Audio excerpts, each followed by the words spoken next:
ትሰማለህ ዴቭ? ቀጥል፣ ትሰማለህ። ኦኬ። በቤተ ክርስቲያን ታሪክ ውስጥ አራት አይነት ቪው ነበረ።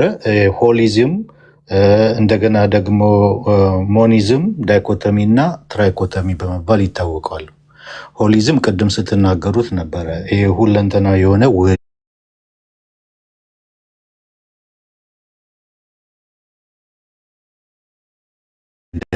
የሚለውን ማለት ነው። ሞኒዝም ደግሞ የሰው ሁለንተና ወይም የሰው ማንነት ወይም ምንነት አንድ ብቻ ነው፣ ሲንግል ነጠላ ብቻ ነው የሚል ነው። ሁለቱ ተቀባይነት የላቸውም። ሆሊዝም እና ሞኒዝም ተቀባይነት የላቸውም። ዳይኮቶሚ እና ትራይኮቶሚ ግን በቤተ ክርስቲያን አባቶች ዘንድ የሚቀነቀን ነው። ትራይኮቶሚን በምናይበት ሰዓት እስከ 4 ሴንቸሪ ድረስ ይቀነቀን ነበር። ትራይኮቶሚ እነ ጀሮምን መውሰድ እንችላለን። እነ ጀሮም ትራይኮቶሚ አቀንቃኞች ናቸው። ሚድቫል ላይ እነ ቶማስ አኳይንስ ማን ነው እሱ ክሬሽንስት ነው። ግን ይሄ እነ ጀሮምን በምናይበት ሰዓት አንዳንድ አባቶች ትራይኮቶሚን የሚያቀነቅኑ ናቸው። ዳይኮቶሚን በምናይበት ሰዓት እነ ጆን ክርስቶሶምን እነ ተርቱሊያንን ማየት እንችላለን። ዳይኮቶሚ አቀንቃኞች ናቸው። ፍልስፍናውን በምናይበት ሰዓት ምንጩ እንግዲህ ከፍልስፍናው ነው። የትራይኮቶሚ ምንጩ ፍልስፍናው አርስቶትል ነው። የዳይኮቶሚ ደግሞ ፕሌቶ ነው። ዳይኮቶሚን ፕሌቶ በሚያስቀምጠውበት ሰዓት ፌዶ እና ሪፐብሊክ የሚባል መጽሐፍ አለው። በዛ ፌዶ በሚባለው መጽሐፍ ላይ ከቻፕተር 64 እስከ 67 ድረስ 67 ድረስ ባለው ክፍል ላይ ዳይኮቶሚን ይዘረዝረዋል ፕሌቶ ማለት ነው። ስጋ ሶማ የሚለው ቁሳዊ ተለዋዋጭ ሟች የሚለውን ይገልጣል። ነፍስ ደግሞ ሳይኪ ረቂቅ የማትሞት የማትለወጥ የማትሞት ነች ብሎ ዳይኮቶሚን ያስቀምጠዋል ፕሌቶ ማለት ነው። ስለዚህ ዳይኮቶሚም ትራይኮቶሚም ማቀንቀን ስህተት አይደለም። ሁለቱም በቤተ ክርስቲያን ታሪክ ውስጥ አለ። ስህተት የሚሆነው ወይም ደግሞ ተቀባይነት በቤተ ክርስቲያን የሌለው ሆሊዝም እና ሞኒዝም ነው። ኦኬ፣ ይህንን ካየን እስከ 4 ሴንቸሪ ድረስ ትራይኮቶሚ ይቀነቀን ነበር ብያቸዋለሁ። ከ4 ሴንቸሪ በኋላ ግን ዳይኮቶሚ ነው በቤተ ክርስቲያን ታሪክ ውስጥ የሚታወቀው ዳይኮቶሚ ነው። እስከ 18ኛው ክፍለ ዘመን ድረስ ማለት ነው። 18ኛው ክፍለ ዘመን ላይ እንደገና ትራይኮቶሚ መቀንቀን ተጀመረ ማለት ነው። ትራይኮቶሚ እንደገና ማቀንቀን ጀመሩ። ለምንድን ነው እዛ ቦታ ላይ ትራይኮቶሚን ያቀነቀኑት ብለን በምናይበት ሰዓት የፕሮቴስታንት ስኮላሮች ናቸው። እነ ፍራንስ ዴልቲሽ የሚባሉ እነ ጆን ሄረርድ የሚባሉ በ1866 አካባቢ 19ኛው ሴንቸሪ ማለት ነው። በዛን ሰዓት ትራይኮቶሚን ማቀንቀን ጀመሩ። ለምንድን ነው እንደገና ማቀንቀን የጀመሩት? በወቅቱ የነበረውን የሳይንስና የማቴሪያሊዝም እድገት ለመመከት ማለት ነው። ምክንያቱም ዳይኮቶሚ ነበር ሲቀነቀን የነበረው እስከዛ ድረስ ከ4 ሴንቸሪ በኋላ በቤተ ክርስቲያን ታሪክ ውስጥ ግን ይሄ ሳይንስና የማቴሪያሊዝም እንቅስቃሴ ሰውን ከእንስሳ ጋር እኩል ማድረግ ጀመረ። ዳይኮቶሚ እንስሳትም ዳይኮቶሚ ናቸው፣ ስለዚህ ሰው ማለት እንስሳ ነው ወደሚለው ገባ ማለት ነው ብለው ያንን ትምህርት ለመመከት ትራይኮቶሚን እንደገና ማቀንቀንና በዛ መሞገትና መመከት ጀመሩ ማለት ነው። ትራይኮቶሚ እንደገና መቀንቀን የጀመረው አሁን በፕሮቴስታንቱ ዘንድ የተወሰነው ክፍል ትራይኮቶሚን ማቀንቀን የጀመረበት ምክንያት በ19ኛው ሴንቸሪ ላይ በ1866 ትራይኮቶሚ እንደገና መቀንቀን ስለጀመረ ነው። ከዛ በፊት ግን አሁን እነ ሪፎርመሮችን ራሱ ብትጠይቋቸው እነሱ ዳይኮቶሚ ናቸው። እነ ሉተር በሉ ማንበሩ ሁሉም ዳይኮቶሚዎች ናቸው። ትራይኮቶሚ እንደገና መቀንቀን የጀመረው 19ኛው ሴንቸሪ ላይ ነው ማለት ነው። እነዚህ ናቸው በቤተ ክርስቲያን ታሪክ ውስጥ። ለምሳሌ አሁን ትራይኮቶሚ የሚያቀነቅኑ ቅድም የጠቀሳችሁት አለ። አንደኛ ተሰሎንቄ ላይ ያለውን ዕብራውያን ምዕራፍ 4 ቁጥር 12 ላይ ያለውን በመጥቀስ የሰው ሁለንተና 3 ነው፣ መንፈስ፣ ነፍስ፣ ስጋ ነው ብለው የሚናገሩ አሉ። ዳይኮቶሚዎች ይህንን ሲመልሱ እንዴት ነው የሚመልሱት? ለምሳሌ ጆን ኦፍ ክርስቶስ ምን ብሎ ይናገራል? በኦንሊ 13 ኦን ሮማንስ ቻፕተር 7 ላይ ባለው ላይ ትንታኔ ሲሰጥ ሰው በባህሪው ይላል ከሁለት ነገሮች ከሚታየው ስጋና ከማይታየው ነፍስ የተገነባ ነው ይልና መንፈስ የሚለው ቃል ግን ብዙ ጊዜ በቅዱሳት መጽሐፍት ውስጥ የምናየው ይላል ቅዱሱን መንፈስን ለመናገር ወይም የነፍስን ቅድስና ለማሳየት ነው ብሎ ይናገራል። ጆን ክርስቶስም ተርቱሊያን ደግሞ አባውት ደ ሶል በተባለው መጽሐፉ ላይ ምዕራፍ 10-11 ላይ ሲናገር ምን ይላል? ነፍስና መንፈስ ይላል አንድ መሆናቸውን በማስረዳት የሰው ተፈጥሮ ስጋና ነፍስ ብቻ የያዘ ዳይኮቶሚ ነው ብሎ ይናገርና ይሄንን ሲተነትኑት ምን ብለው ነው የሚያስረዱት? መንፈስና ነፍስ ሁለት የተለያየ ባህሪያት ያላቸው ክፍሎች አይደሉም። መንፈስ ማለት ያቺው አንዲው ነፍስ መለኮታዊውን ነገር የምታስብበትና በንጽህና የምትሰራበት የበላይ ኃይሏ ሱፐሪየር ፋኩሊቲዋ ነው ብለው ያስቀምጡታል። በፍልስፍናው ሳይኪና ኑስ ተብሎ ይከፈላል ማለት ነው። ሳይኪ የሚባለው ማንኛውም በአፍንጫቸው እስትንፋስ ያለባቸው ፍጥረቶች ሁሉ ያላቸው ሲሆን ሳይኪ የሚባለው፣ ኑስ የሚባለው ግን ሰው ብቻ ያለው ነው። ያ ኑስ የሚባለው የሰው ኢንቴሌክት የሆነው ፓርቱ ነው። ስለዚህ ይሄ መንፈስ ተብሎ መጽሐፍ ቅዱስ ላይ አንዳንድ ቦታ ላይ እንደዚህ ነጥሎ በተነጠለ ወይም ደግሞ ዲስቲንክት አድርጎ የማስቀመጥ ነገሮችን የምናየው ሌላ ሶስተኛ ዲስቲንክት የሆነ ሳይሆን የነፍስ የሱፐሪየር ፋኩሊቲዋ ነው፣ ይሄ ኢንተሌክት የሆነው ፓርቷ ነው ብለው ነው የሚፈቱት ዳይኮቶሚዎች ማለት ነው። ለሚነሳው ከትራይኮቶሚ ለሚነሳው ቢብሊካል አርጊመንት ማለት ነው እና በዳይኮቶሚ በትራይኮቶሚ በሆሊዝም እና ሞኒዝም ላይ ያለው የቤተ ክርስቲያን እይታ ወይም ደግሞ የቤተ ክርስቲያን አባቶችም ስኮላሮችም የሚፈቱበት መንገድ ይሄኛው ነው ማለት ነው። ሌላው ሁለተኛው ምናልባት በኋላ ላይ መጣበታለው ትራዲሽንስት ክሬሽንስት እና ፕሪ ኤግዚስተንስ ኦፍ ዘ ሶል የሚባል ደግሞ ሶስት ቪው አለ። እሱ ላይ በኋላ መጣበታለው እዚህኛው ላይ ከጨረሰ ነው ልዩነት ሞኖይዝም ያ ዩኒ ይመጣልኛል ነው ያ ሞኖይዝም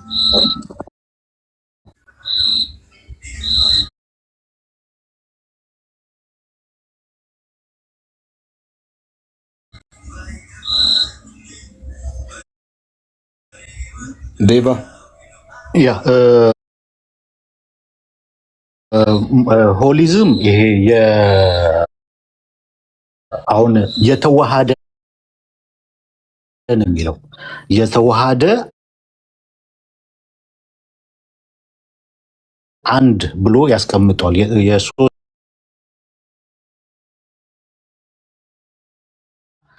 ሞኖፊዛይት የሚባል አለ። የዩቲክስ እና አሁን የኦርቶዶክስ ሚያፊዛይት አለ። ልክ እንደዛ ማለት ከሁለት አንድ አይደለም። ሚያፊዛይት ሞኖፊዛይት ደግሞ አንድ ነጠላ የሆነ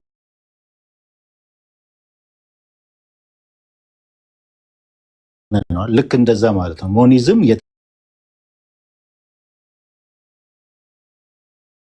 የተነጠለ አንድ ብቻ የሆነ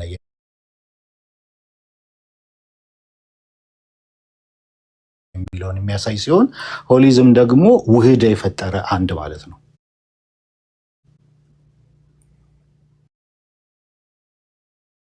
በኋላ ዳይኮቶሚ ነው በቤተክርስቲያን ታሪክ ውስጥ የሚታወቀው። ስለዚህ ትራይኮቶሚ አሁን የሚያቀነቅኑ የምታገኙት ብዙ ጊዜ ኢቫንጀሊካል እና ፔንቴኮስታል አካባቢ ነው። ምክንያቱም የእነሱ ንቅናቄ የመጣው ከዛ በኋላ ስለሆነ ከሆሊነስ ሙቭመንት በኋላ ስለሆነ ኢቫንጀሊካል የመጣው ከኢቫንጀሊካል ደግሞ ፔንቴኮስታል ስለሆነ ብዙ ጊዜ ይህን አይነት ቪው የሚገኘው ፔንቴኮስታል ቪው ላይ እና በኢቫንጀሊካል እንትን ላይ ትራዲሽን ላይ ነው የሚገኘው ማለት ግን ይሄ ማለት ሪፎርምድ ሆኖ ወይም ሉትራን ሆኖ ይሄ የመጀመሪያዎቹ ፕሮቴስታንት ሆኖ በግለሰብ ደረጃ ነው እያልኳቸው ያሉት። በግለሰብ ደረጃ ትራይኮቶሚን የሚያቀነቅን የለም ማለት አይደለም። እንደ ዲኖሚኔሽን ግን የለም። እንደ ዲኖሚኔሽን ሉትራን ብቱ በኮንፌሽናችን የተቀመጠ ነው። ሪፎርምዶች በኮንፌሽናቸው የተቀመጠ ነው። ኦልሬዲ የተረቀቀ ነገር ነው ማለት ነው። እንደ ግለሰብ ግን ከነዛ ሆኖ ሉትራን ሆኖ ወይም ሪፎርምድ ሆኖ ትራይኮቶሚ የሚያቀነቅን ሊኖር ይችላል። ግን ይሄኛው የመጣው ኋላ ላይ ነው። 19ኛው ሴንቸሪ ላይ ነው እንደገና መቀንቀን የጀመሩ በቤተክርስቲያን ማለት ነው። እሺ ዴቭ ቴንክ ዩ በጣም ወንደርፉል ፕሬዘንቴሽን ነው። የኔ ጥያቄ ምንድነው እንግዲህ አንድ መጽሐፍ ቅዱስን እንደሚያቅሰው ላንተ ከሁለቱ አስተምሮ ወደ መጽሐፍ ቅዱስ የሚቀርበው የቱ ነው ብለህ ታስባለህ? መጽሐፍ ቅዱስ ስንል እንግዲህ ሙሉ መጽሐፍ ቅዱስ ማለት ነው። ይሄ ጥቅስ ሳይሆን ለመጽሐፍ ቅዱስ ቅርብ የሆነው ትምህርት ዳይኮቶሚ ነው ወይስ ትራይኮቶሚ ነው? ሌሎቹ ሁለቱ የፎረሹ ስለሆኑ ማለት ነው። ቴንክ ዩ። ያ ይሄኛው ምን አለ መሰላችሁ፣ አሁን ይሄኛውን እዚህ ጋር እንትን የሚባለውን ነገር ሁለቱም በነገራችን ላይ ዳይኮቶሚም ትራይኮቶሚም ሄሬሲ አይደለም። አንደኛው ትራይኮቶሚ የሚያቀነቅነው ዳይኮቶሚ ያቀንቃኙ ያኛውን ሄሬሲ ከዚህ በፊት አስተምሬዋለሁ ሊል አይችልም። ዳይኮቶሚ የሚያቀነቅነው ደግሞ ትራይኮቶሚ የሚያቀነቅነውን እንደ ሄሬሲ ወይም እንደ ኢረር ሊጠራው አይችልም። ሁለቱም በቤተክርስቲያን አባቶችም ሁሉ ሲቀነቀን የነበረ ነው። ግን የትኛው ነው ሞር በጣም የሚገልጠው የሚለውን ነገር ወደ ሁለተኛው ቪው ላይ ስንገባ ቅርቃር ውስጥ የሚገባበት ነገር አለ። የትኛው ቪው? ቅድም እንዳልኳችሁ የነፍስና የስጋን የባህሪ አመጣጥን ትራዲሽኒስት፣ ክሬሽኒስት እና ፕሪ ኤግዚስተንስ ኦፍ ደ ሶል የሚባል ቪው አለ። 3 ቪው እዛ ጋር ስንመጣ እንግዲህ ትራዲሽኒስት እና ክሬሽኒስት ስለሆነ አብዛኛው አሁን ትራዲሽኒስት ስናይ ሉትራንን፣ ኦርቶዶክስን ስናይ ትራዲሽኒስት ነን። ክሬሽኒስት ደግሞ በምናይበት ሰዓት ካቶሊክ እና ሪፎርምዶች ክሬሽኒስት ናቸው። ፕሪ ኤግዚስተንስ ኦፍ ደ ሶል የለም፣ የተወገዘ ትምህርት ነው። የኦሪገን ሲያቀነቅነው የነበረ ማለት ነው። ኦኬ። ስለዚህ ትራዲሽኒስት ጋር በምንመጣበት ሰዓት ሁለቱ ባህሪዎች ማለት ነው ነፍስና ስጋ ባህሪ ናቸው። ከወላጆች የሚገኙ የምንካፈለው ነው ትራዲሽኒስት ማለት። ክሬሽኒስት ደግሞ ስጋ ከወላጆች ይገኛል፣ ነፍስ ግን በፅንስ ጊዜ ክሬት ትደረጋለች፣ ትፈጠራለች፣ አዲስ ነፍስ የሚል ነው። ኦኬ። አሁን ትራይኮቶሚ የሚያቀነቅኑ መንፈስን ምን ብለው ሊጠሩት ነው? እዚህ ጋር ስንመጣ የለማ ሌላ ቪው የሆነ ሲስተማይዝድ የተደረገ ቴዎሎጂ የለም። ሌላ ትራዲሽኒስት ነው ያለው፣ ክሬሽኒስት ነው ያለው፣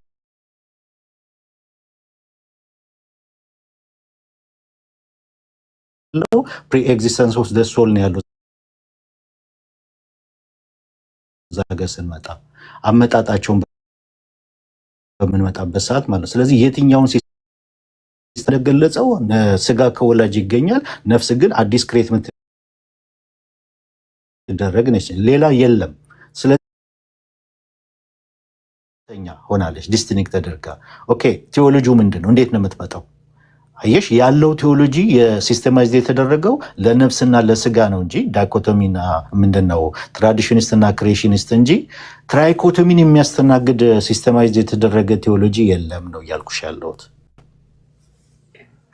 እሺ መምህር አሉ። አንድ ጊዜ መምህር ምልክት እያደረጉ ስለነበር አለሁ ሶሪቲ። እሺ ሀሳብ ኑሮ ነው። አዎ የመጨረሻ ሀሳብ ልግለጽና እኔን ብታሰናብቱኝ ደስ ይለኛል። ረዥም ሰዓትም ስለቆየሁኝ ማለት ነው። እሺ ይቀጥሉ። እሺ በድጋሚ በጣም አመሰግናለሁ ዳዊት፣ በጣም አመሰግናለሁ። ጥሩ ፕሬዘንቴሽን ነው። እግዚአብሔር ያክብርልን። ከመጀመሪያው ጀምሮ ያለውን ያቀረብከውን ሰምቻለሁ። ከቅድም ጀምሮ በእርግጥ ከትላንትናም ጀምሮ ካሉት ከአራቱ ቪዎች መካከል ሁለቱን በጽናት ትላንት ስንወያይበት ነበር ከወንድሞች ጋር፣ ዛሬ ማንስተነዋል። የበለጠ ደግሞ ጥሩ ማብራሪያና ተጨማሪ ሀሳቦችን ስለሰጠህን በጣም እናመሰግናለን በድጋሜ። ስለዚህ እኔ ምናልባት ልናገር የምችለው ከቅድም ጀምሮ ብዙ ነገሮችን ያነሳን ቢሆንም ይህን ነገር እኔ እንዴት ትመለከተዋለህ ብትሉኝ፣ በእርግጥ የሚያሳምኑ ብዙ ፖይንቶች እንዳሉ ቢሆንም ክርክርነታቸው ግን ዛሬ የመጣ አይደለም። ከጥንት ጀምሮ በሊቃውንት ዘንድ የሊቅነት ወይም የእውቀት ከፍታ ላይ የደረሱ አባቶች በዚህም በዛኛውም ወገን ሆነው ሲወያዩበት ሲከራከሩበት ያለ መሆኑን እንዳለ ሆኖ የጽድቅና የኩነኔ ጉዳይ ግን አድርገን ባንመለከተው ጉዳዩን የተሻለ ይሆናል ብዬ አስባለሁ። እኔ እንደውም ብዙ ጊዜ ምሳሌ ለዚህ አይነት ውይይት ምን አይነት ነገሮችን እጠቀማለሁ። በነገራችን በሊቃውንት ዘንድ አንድ ከጥንት ሊቃውንትም ጀምሮ የሚነሳ አንድ ጥያቄ አለ። ለምሳሌ በኦሪት ዘፍጥረት ላይ መሰረት ተደርጎ ጨለማ ፍጥረት ነው ወይስ ፍጥረት አይደለም የሚለውን ነገር ምናልባት ከዚህ ቀደም ሀሳቡን ሰምታችሁት ይሆን አይሆን ባላቅም፣ ጨለማ የተፈጠረ ነገር ራሱን የቻለ ፍጡር ነው ወይንስ አይደለም የሚል አይነት መከራከሪያ አለ እንደሚታወቀውና አሁን መቼስ ይህንን እንደ ምሳሌ ነው ማነሳላችሁ። ምክንያቱም አንዳንዶች አዎ ራሱን የቻለ ፍጥረት ነው ወይ ደግሞ ፍጡር ነው ከፍጡራን መካከል አንድ ተብሎ የሚቆጠር ነው የሚሉ እንዳሉ ሆነው ኖ አይ አይደለም አንድ ተብሎ የሚቆጠር ፍጥረት እንኳን አይደለም፣ ጨለማ ማለት እኮ የብርሃን አለመኖር ነው። ስለዚህ ብርሃን ከመፈጠሩ በፊት ጨለማ ስለነበረ ወይ ደግሞ ብርሃን ባለመኖሩ ምክንያት የሚከሰት ክስተት እንጂ ራሱን የቻለ ፍጥረት አይደለም የሚሉ አሉ።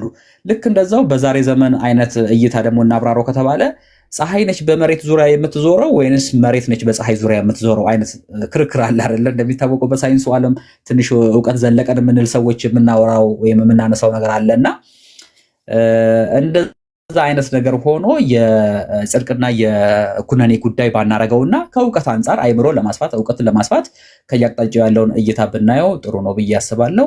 በተረፈ ስለነበረን ቆይታ ስለነበረን ጊዜ ሁሉ ስለቀረበልኝም ጥያቄ ስለ አክብሮቱም ስለ ሁሉም ነገር እግዚአብሔር ያክብርልኝ። በድጋሜ በጣም አመሰግናለሁ ሁላችሁንም።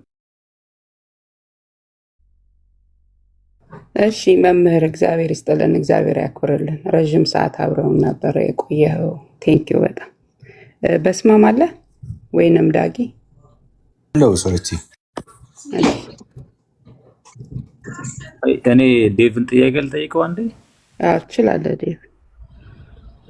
ማለት ይሄ ትራይቶኮም የሚባለው ትምህርት ተዘግቶበት ነበረ ከአራተኛው ክፍለ ዘመን በኋላ የሚለውን ተናግሯል። ኦኬ ያው በ15ኛው ክፍለ ዘመን እንደሆነ ሪፎርሜሽን የመጣው ታውቃለህ። እና ከዛ በኋላ ነው አንዳንድ ትምህርቶች መገለጥ የተጀመሩት። ስለዚህ እንዴት ቅርቃር ውስጥ ይገባል የሚለውን ነገር ክሌም ብታደርገው ቻልክ?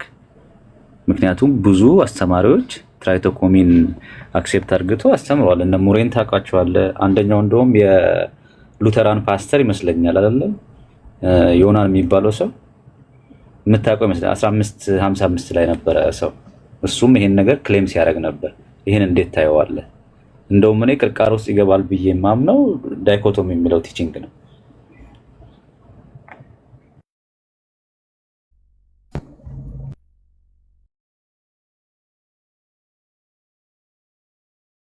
ዴቭ አለህ? ጥያቄ ነው ጠይቆክ ነበር።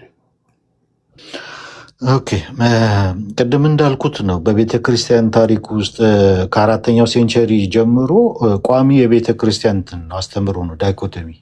ከዛ በኋላ በሙሉ በምናይበት ሰዓት እስከ 19ኛው ሴንቸሪ 18 ምናምን ውስጥ ነው ትራይኮቶሚ ቅድም እንዳልኳችሁ እንደገና መቀንቀን የጀመረው። ከዛ በፊት ግን ቋሚ የሆነ ቤተክርስቲያን ወጥ የሆነ ዳይኮቶሚ ነው ስታቀነቅን የነበረው። እንዳልኩትም ይሄ በግለሰብ ደረጃ እኮ ብያለሁ ቅድም። በግለሰብ ደረጃ ሉትራን ሆነው ወይም ሪፎርምድ ሆነው አንዳንድ ሰዎች ሊያቀነቅኑ ይችላሉ። ግን ኮንፌሽን አላቸው። እነዚህ ሉትራን ሪፎርምድ የሚባል ኮንፌሽን አላቸው። በኮንፌሽናቸው የተቀመጠው ዳይኮቶሚ ነው። የሪፎርምድንን በምናይበት ሰዓት የሉትራንን በምናይበት ሰዓት ማለት ነው ዳይኮቶሚ ነው። ይሄኛው ግን በ19ኛው ሴንቸሪ 18 ምናምን ውስጥ ግን በነ ፍራንስ ዴልትሽ እና ጆን ሄርድ ባይዘወይ አሁን እነዚህ ሉትራን ናቸው፣ ጀርመን ውስጥ የነበሩ ሉትራኖች ናቸው። ግን ይህንን እንደገና ማቀንቀን ጀመሩ። የተቀነቀነበት ምክንያት ደግሞ በችግር ምክንያት ነው ብያቸዋለሁ። ሳይንሱ የፈጠረው ችግር ሰውን ልክ ከእንስሳ ጋር እኩል የማድረግ ነገር ዳይኮቶሚ ስለሆነ እንስሳቶችም ዳይኮቶሚ ስለሆነ ሰው እንስሳ ነው ወደሚለው ውስጥ እየገባ ስለሆነ ኖ ሰው ኢንቴሌክት የሆነ ፓርት አለው ብለው ትራይኮቶሚን ማንሳት ጀመሩ ማለት ነው። እና ከዛ በኋላ ነው አሁን በቤተክርስቲያን ብዙዎቹ አሁን ትራይኮቶሚ ማቀንቀን የጀመሩት ከዛ በኋላ ነው። ከዛ በፊት ግን ሪፎርመሮች እንትን በሚሉበት ሰዓት ዳይኮቶሚ አቀንቃኞች ናቸው። ከዛ 16ኛው ሴንቸሪ ላይ 17ኛው ሴንቸሪ ላይም የተነሱ ስኮላሮች የሉትራንም የሪፎርምድም ስኮላሮች በመጽሐፎቻቸውን የጻፉትን በሙሉ በምታዩበት ሰዓት በደንብ አድርገው ገልጸውታል ዳይኮቶሚን ማለት ነው። እና ዳይኮቶሚ አቀንቃኞች ናቸው። በዲኖሚኔሽን ደረጃ ነው እያልኩ ያለሁት ማለት ነው። ልክ አሁን ኢቫንጀሊካል ወይም ፔንቴኮስታል ሆኖ ዳይኮቶሚ አቀንቃኝ እንዳለ ሁሉ ማለት ነው። ኤቫንጀሊካል ሆኖ በዲኖሚኔሽኑ ወይም ፔንቴኮስታል ሆኖ ዳይኮቶሚ አቀንቃኞች ብዙ አሉ። ልክ እንደዛው በግለሰብ ደረጃ ሉተራን ሆኖ ሪፎርምድ ሆኖ ትራይኮቶሚን የሚያቀነቅን ሊኖር ይችላል። ኮንፌሽኑ ግን አይፈቅድም አይልም እያልኩ ነው። ታሪካዊ እንትኑ ያ ነው። የትኛው ሞር ይገልጠዋል የሚለው ነገር ቅድም እንዳልኩት ነው። ለዛኛው ሲስተማይዝድ የተደረገ ቴዎሎጂ የለውም። ትራይኮቶሚ አቀንቃኞች የአመጣጣቸውን 3 ዲስቲንክት አድርገው ስለሚቀመጥ እንዴት ነው የመጡት? የታን ሲስተማይዝድ የተደረገ ፈላስፋ የታለ? ለእያንዳንዱ ነገር ፈላስፋ አለው። ለትራዲሽኒስት ፈላስፋ አለው፣ ለክሬሽኒስት ፈላስፋ አለው። እያንዳንዱ ስቶይኮች የሚባሉ ፈላስፎች አሉ። ስቶይኮች የሚባሉ አሉ። ፕሌቶ አለ፣ አርስቶትል አለ። ፈላስፎች ምንጭ አላቸው። ሲስተማይዝድ ያደረጉት ደግሞ አባቶች ያንን ፍልስፍና ወስደው በቤተ ክርስቲያን ውስጥ በክርስትና መሰረት ሲስተማይዝድ ያደረጉ አባቶች አሉ። ለትራይኮቶሚ ግን እንዴት ነው አመጣጡ? የነፍስ የስጋ አመጣጡ በትራዲሽኒስት ተቀምጧል። መንፈስስ አመጣጡ እንዴት ነው? ሲስተማይዝድ የተደረገ ቴዎሎጂ የለውም ለዚህ ማለት ነው። ስለዚህ ከዛ የተነሳ ነው ትራይኮቶሚ እንደ ኢረር እንደ እንትን ባይቆጠርም ግን ይሄኛውን አመጣጡ ላይ ስንመጣ ቅርቃር ውስጥ ይገባል። ሲስተማይዝድ የተደረገ ቴዎሎጂ የለውም ነው። የትራይኮቶሚ የሚያቀነቅኑ ምንድነው? ዳይኮቶሚ የሚያቀነቅኑ ግን ትራይኮቶሚዎች ለሚያነሷቸው ጥያቄዎች ያንን መልስ ሰጥተውበታል። አንደኛ ተሰሎንቄ ላይ ያለውን፣ ዕብራውያን 4:12 ላይ ያለውን፣ ማርያም የተናገረችውን ነፍሴ መንፈሴ ብላ ዲስቲንክት አድርጋ ለእያንዳንዱ ነገር መልስ ሰጥተውበታል። ይሄኛው ሌላ ሶስተኛ ዲስቲንክት የሆነ ሳይሆን መንፈስና ነፍስ ኢንተርቼንጀብሊ ነው። የነፍስ ኢንተሌክት የሆነ ፓርቷ ነው። ይሄ ሱፐሬድ ፋኩሊቲዋ ነው። ንጽህናዋ፣ ቅድስናዋ ከእግዚአብሔር ጋር እንትን የምትልበት የነፍስ ኢንቴሌክት የሆነ ፓርቷ ነው ብለው መልስ ሰጥተውበታል ማለት ነው። ለዛኛው የሚነሳው ጥያቄ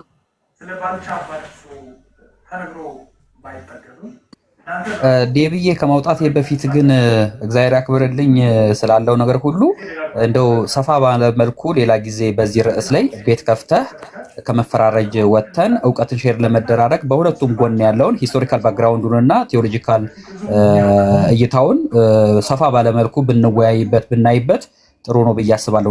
እንደ ወንድም አንድ ማሳሰቢያ ብቻ ለመስጠት ያህለው። በተረፈ በጣም አመሰግናለሁ። ሁላችሁንም ሰላም እደሩልኝ። እንደያላችሁበት የጊዜ ሰዓት ሰላም ዋሉልኝ። ቻው። ሶሎቲ ያለሽ ቀጥል።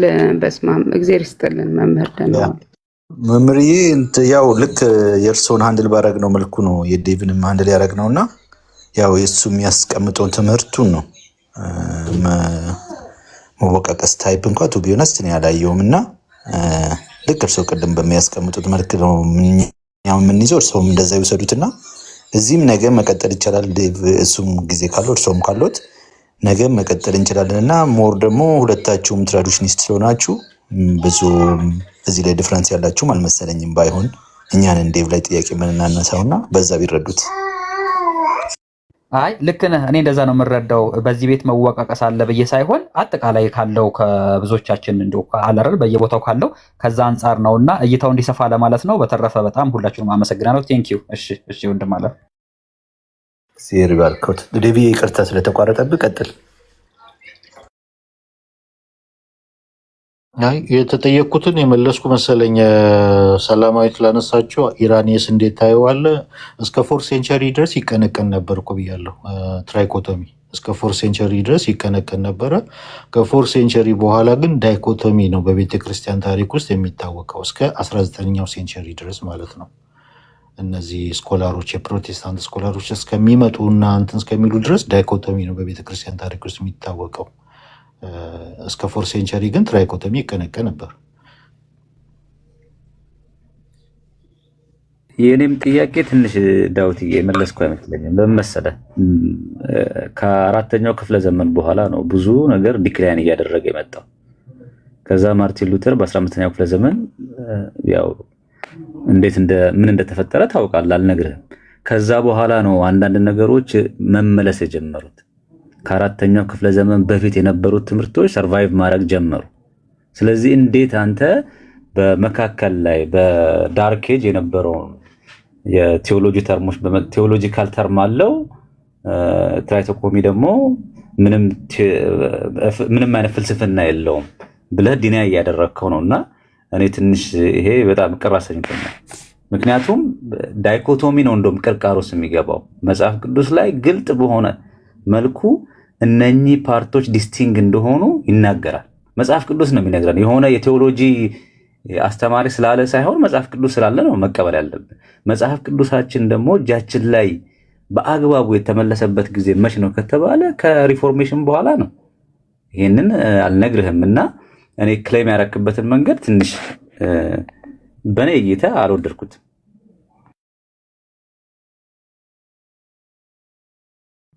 ኦኬ ያለውን ሂስቶሪካል እንትኑ ያለውን ቴዎሎጂካል እንትኑ ነው እያስቀምጥኩ ያለሁት ማለት ነው። እና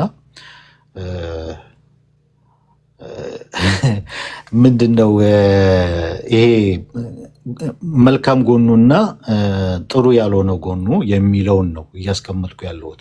ያለውን ሂስቶሪካል ባክግራውንዱ ምን ይመስላል፣ እነዚህ ቪዎች ምንጫቸው በቤተ ክርስቲያን ታሪክ ውስጥ ቴዎሎጂካል እንትን አላቸው ወይ፣ ሲስተማይዝድ የተደረገ መዋቅር አላቸው ወይ የሚለውን ነው እያስቀመጥኩ ያለሁት ማለት ነው። እና ከዛ አንጻር ተረዱት።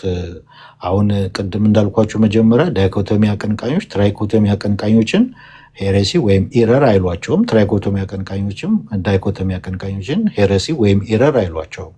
ለምሳሌ እኔ ዳይኮቶሚ ነኝ፣ ትራይኮቶሚ አቀንቃኞችን ሄሬሲ ወይም ኢረር ካልኩኝ ማንን ነው በመጀመሪያ አስቀድሜ ማለት ያለብኝ? ሲሪል ኦፍ አሌክሳንድሪያ ነው። ሲሪል ኦፍ አሌክሳንድሪያ ትራይኮቶሚ አቀንቃኝ ነው። እንዳውም ከሁሉም ከትራይኮቶሚ አቀንቃኞች በጣም በዲቴል የጻፈው ሲሪል ኦፍ አሌክሳንድሪያ ነው። በማደሪያው ድንኳን ምሳሌ አድርጎ 3 ክፍል አለው። አደባባይ፣ ቅድስት፣ ቅድስተ ቅዱሳን ብሎ የሰውን እንትን በእንደዛ መስሎ በደንብ አድርጎ ያብራራው ሲሪል ኦፍ አሌክሳንድሪያ ነው። ስለዚህ በቤተ ክርስቲያን አባቶችም ሲቀነቀን የነበረ ነው ትራይኮቶሚ እስከ 4th ሴንቸሪ ድረስ። ከ4th ሴንቸሪ በኋላ ያለው ግን ሞር ዶሚኔት ያደረገው እንትን ዳይኮቶሚ ነው በቤተ ክርስቲያን ታሪክ ውስጥ ማለት ነው። ሲስተማይዝድ የተደረገም ቴዎሎጂ ተበጅቶለታል። እንደምታውቁት ክርስትና ሌጋላይዝድ የሆነው በኮንስታንቲን ጊዜ ነው አይደለ? ከዛ በኋላ በጣም ብዙ ነገሮች በጣም ቴዎሎጂካል እንትናቸው ኮንክሪት ሆነዋል። በጣም ብዙ ነገር ቴዎሎጂው ተሰርቷል። ከዛ በፊት ግን ቤተክርስቲያን በስደት ላይ ነች፣ በብዙ ችግር ውስጥ ነች እና እንደዛ የተደራጀ ነገር የለውም። ምናልባት ቢኖሩ ኑሮ ሊሰሩት ይችሉ ነበረ፣ ግን አልተሰራለትም ነው። እንዴት ነው አመጣጡ የሚለውን ነገር የሚያስረዳ ቴዎሎጂ የለውም ነው። ያለውን እውነታ ያለውን ሂስቶሪካል ባክግራውንዱና ቴዎሎጂካል እንትኑን ነው ያስቀመጥኩት ማለት ነው። እኔም ጥያቄ ያለኝ ዲቫይ ትራዲሽኒስትም ክሬሽኒስትም ነፍስ ላይ ነው ትኩረት ያደረጉት እና መንፈስ ላይ ትኩረት ባላረጉበት የመንፈስን ልክ እንደ ነፍስ አድርገው ባልገለጹበት የነሱ ላነሱት ነገር ቴዎሎጂ ስለሰሩ አሁን ደግሞ ትራይ ኢኮኖሚዎች ደግሞ እነሱ ደግሞ የራሳቸውን ቴዎሎጂ ሲስተማይዝ ስላላደረጉ የነዛ ሞር ኤምፋሳይዝ ማድረግ እንዴት ነው የምታየው? ቅርቃር ውስጥ ይገባል ብሎ ክሌም ማድረግ ይቻላል ወይ? ባለመዘጋጀቱ ይሄ ቴዎሎጂ ሲስተማቲክ ቴዎሎጂ ለዚህ ፓርት ነፍስን እነዛም እኮ ነፍሱ ላይ ነው እንጂ መንፈሱ ላይ ትኩረት አድርገው አልሰሩም። ይህንስ እንዴት ነው ወደኋላ ስታየው ወደ ሁለቱም ሳይድ ቅርቃር ውስጥ አያስገባቸውም ወይ? እነሱን ደግሞ በመንፈስ በኩል ስናየው ልክ በነፍስ እንደሰሩት በነፍስ ባልሰሩበት እነዚህ ደግሞ በነፍስ ስላልሰሩ ቅርቃር ውስጥ ከገቡ ሁለቱም ሪቨርሰብል አይሆንም ወይ? አይ ዳይኮቶሚ እኮ ሲጀምር የተለየ ዲስቲንክት የሆነ ነው ብሎ አያምንም። መንፈስ የሚለው ከነፍስ ከስጋ ነፍስ ብሎ ሶስተኛ ዲስቲንክት የሆነ ነው ብሎ ዳይኮቶሚ አያምንም። ዳይኮቶሚ የነፍስ ኢንቴሌክት የሆነ ፓርቷ ነው። ኢንተርቼንጅብሊ ነው መጽሐፍ ቅዱስ ያንን የሚጠቀመው ነፍስና መንፈስን። ይሄ መንፈስ የተባለው የነፍስ ኢንቴሌክቹዋል የሆነ ፓርቷ ወይም ሱፐሪየር ፋኩሊቲዋ ነው ብለው ነው የሚያስቀምጡት። ስለዚህ ሁለት ነው የሚያምኑት አስቀድመውም ማለት ነው። ስለዚህ ሲሰሩት ትራዲሽኒስትን ሲሰሩት ሁለቱ እንዴት መጡ የሚለውን ሲያብራሩት ትራዲሽኒስት ከወላጅ ነው የምንካፈለው የሚለውን ያስቀምጠው። ክሬሽኒስቶች ደግሞ እነሱም ትራዲሽኒስት ናቸው፣ ግን ክሬሽኒስት አመጣጡ ላይ ክሬሽኒስት ናቸው። እንደነ ካቶሊክ ሪፎርምዶች አይነት ማለት ነው። እነሱ ክሬሽኒስት ናቸው። ስጋን ቶማስ አኳይነስ ሲናገር ከወላጅ እንካፈላለን፣ ነፍስ ግን ጽንሱ በተጸነሰበት ሰዓት አዲስ ክሬት ነው የሚደረገው የሚል አመጣጡን አስቀመጡ። አሁን ለሁለቱ ምን ተበጅቶለን? ለትራዲሽኒስትም አመጣጡ የነፍስና ልብ በል ሁለቱም ትራዲሽን ዳይኮቶሚ ናቸው። አመጣጡን ሲገልጡት እንዴት ነው የሚመጣው አሉ። ትራዲሽን ውስጥ ሁለቱን ከወላጅ እንካፈላለን አለ። ሁለቱን ነፍስና ምን ስጋ ባህሪ የሚባለው ማለት ነው።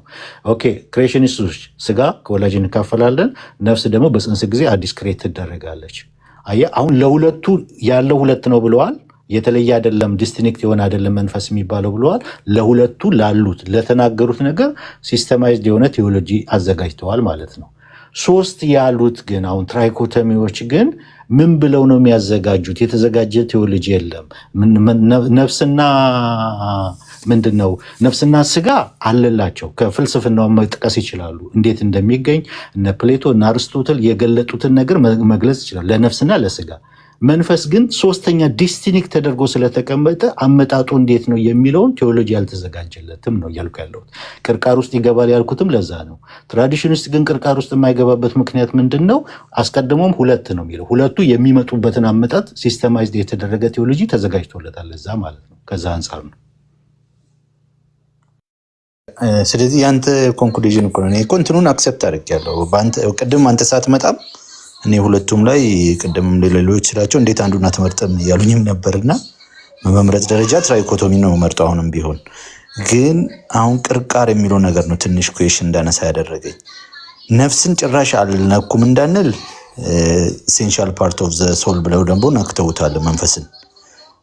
መንፈስን እዛ ጋር ነክቶ ለመንፈስ ምንም ከየት ነው የሚመጣ ብሎ ሲያስቀመጡት ነገር አለ ወይ ነው። አሁን ነፍስን ክሬሽኒስቱ ይፈጠራል ካለ እነዛ ደግሞ ከወላጅ ነው ካሉ ትራዲሽናሎቹ ለመንፈስ ምን ማብራሪያ ያስቀመጡ? ከየት መጣ ብሎ አስቀመጡ? እነሱስ ከዚህ ቅርቃር ለማምለጥ እንተዋቸው ነው። እነማን ትራዲሽኒስቶች እንደምትለኝ? ያ ነፍስን ስላላነሱ መጀመሪያውኑ መንፈስን ስላላነሱ እንተዋቸው፣ ቅርቃር ውስጥ አይገቡም ብለን እንተዋቸው። ነገርኩህ እኮ መንፈስ ሶስተኛ ዲስቲንክት የሆነ አይደለም፣ ራሱ ነፍስ ነው።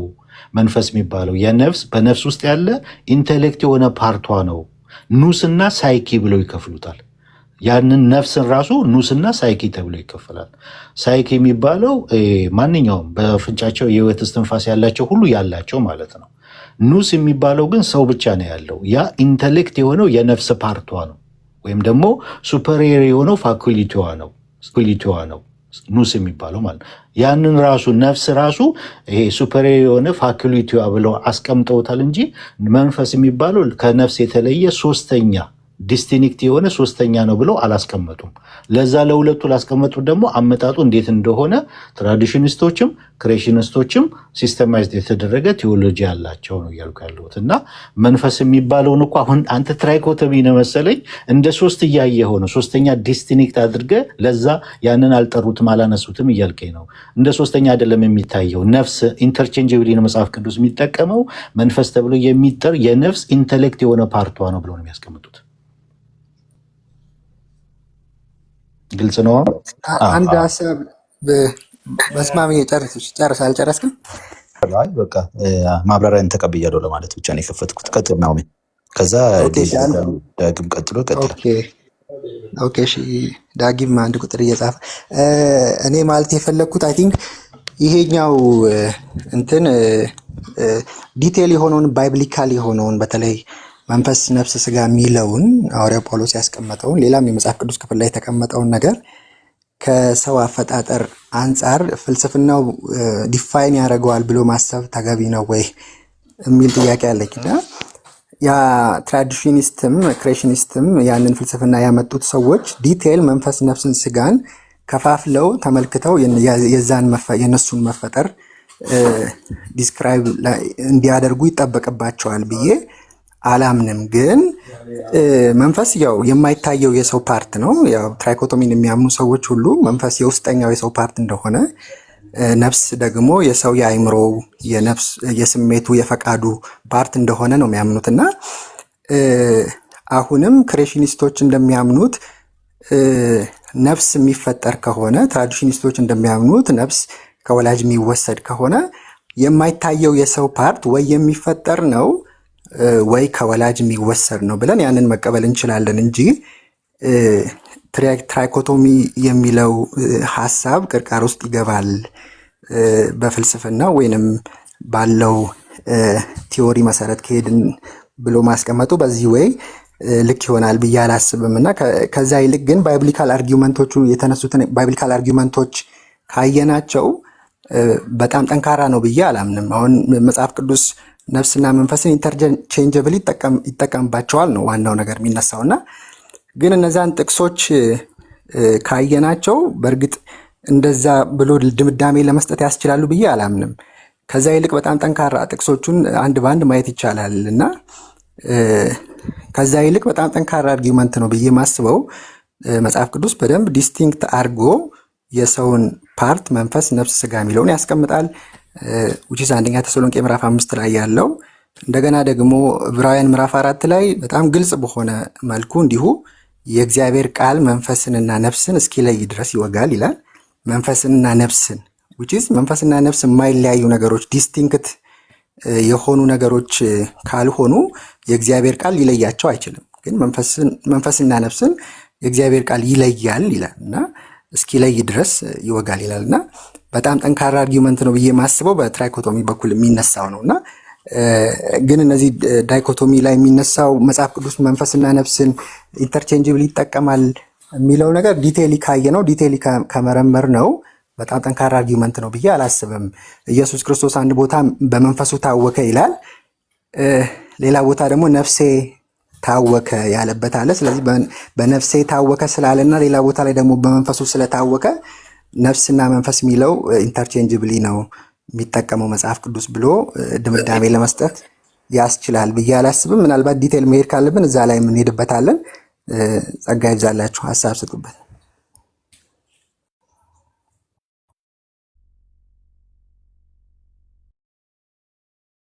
አይ ቲንክ ይሄ ለዴቫ መሰለኝ። ያው ጀነራል የሆነውን ማብራሪያውን ሰጥቷል። ሰላም ለዚህ ቤት እንዴት ናችሁ?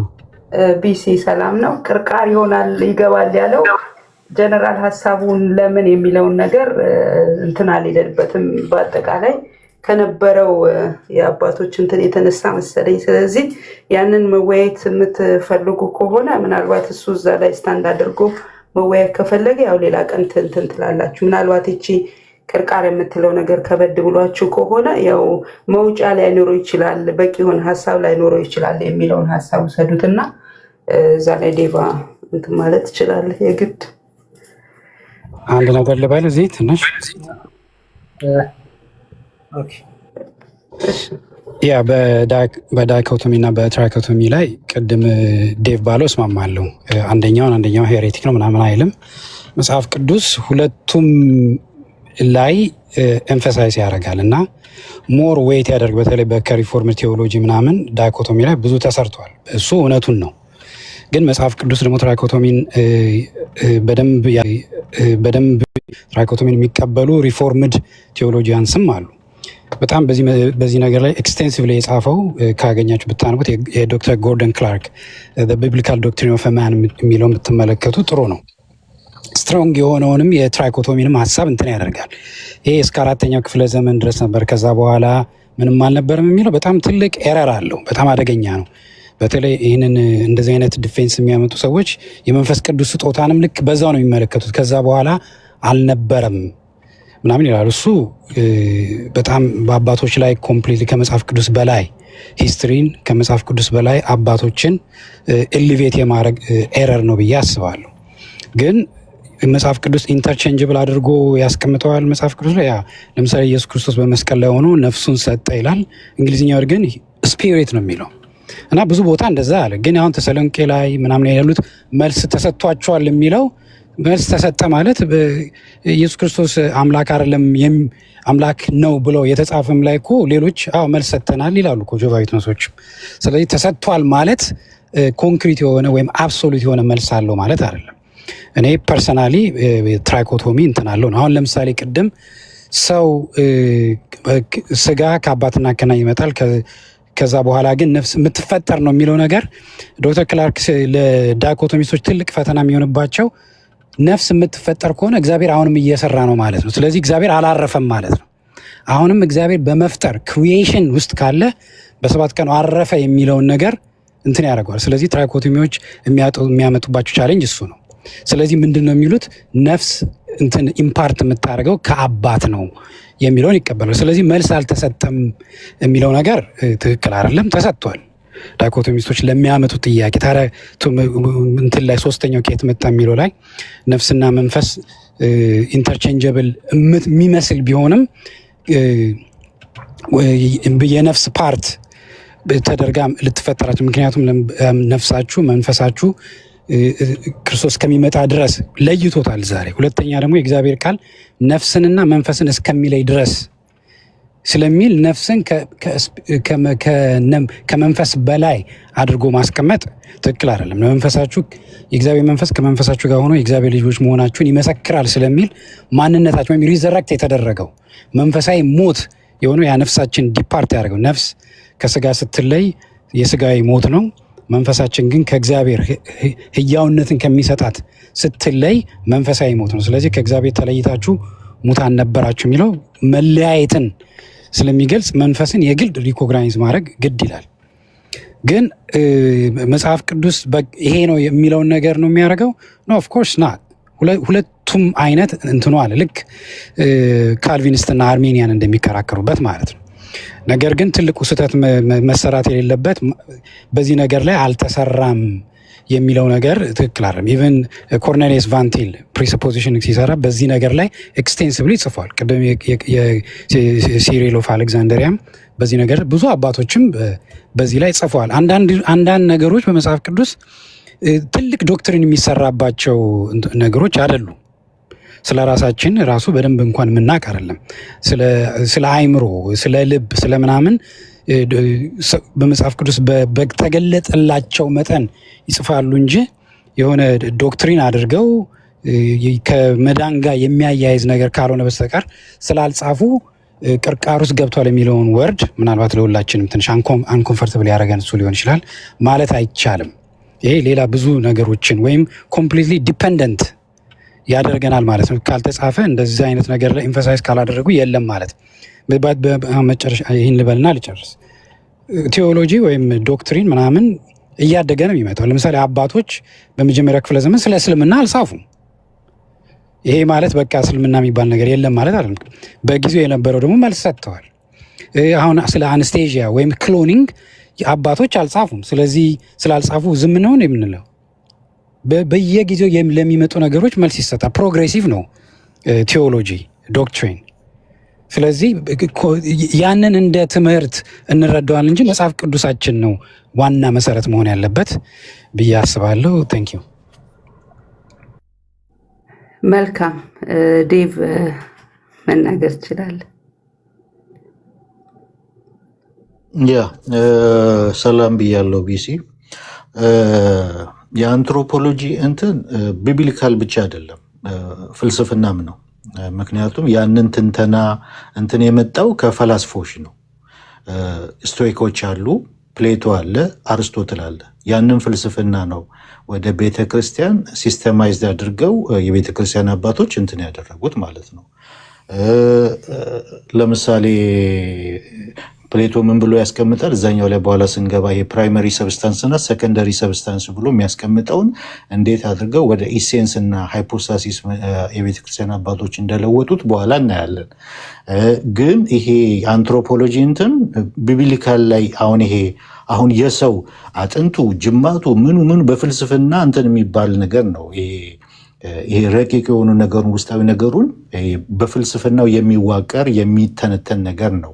እነዛን ነገር ግን ወደ ቤተ ክርስቲያን ምንድነው ያደረጉት? ክርስቲያናዊ እንዲሆን ወይም ምንድነው ክርስቲያናዊ አይደለም ይባል ክርስቲያናዊ እንዲሆን አድርገው ወይም አጥምቀውት ማለት ነው። አጥምቀውት ወደ ቤተ ክርስቲያን አስገብተውታል እና ሲስተማይዝ ተደርጎ ያ ቴዎሎጂ ተበጅቶታል። ስለ ትሪኒቲ ብንል ሲስተማይዝ የተደረጉ ናቸው። ቋንቋዎቹ ፍልስፍና ናቸው። ክርስቶሎጂ ላይ የምንጠቀማቸው ቋንቋዎች ፍልስፍና ናቸው። ሲስተማይዝ የተደረጉ ናቸው። ኢቨን በመጀመሪያ ቃል ነበረ የሚለው ዮሐንስ የተጠቀመው የፍልስፍና ቋንቋ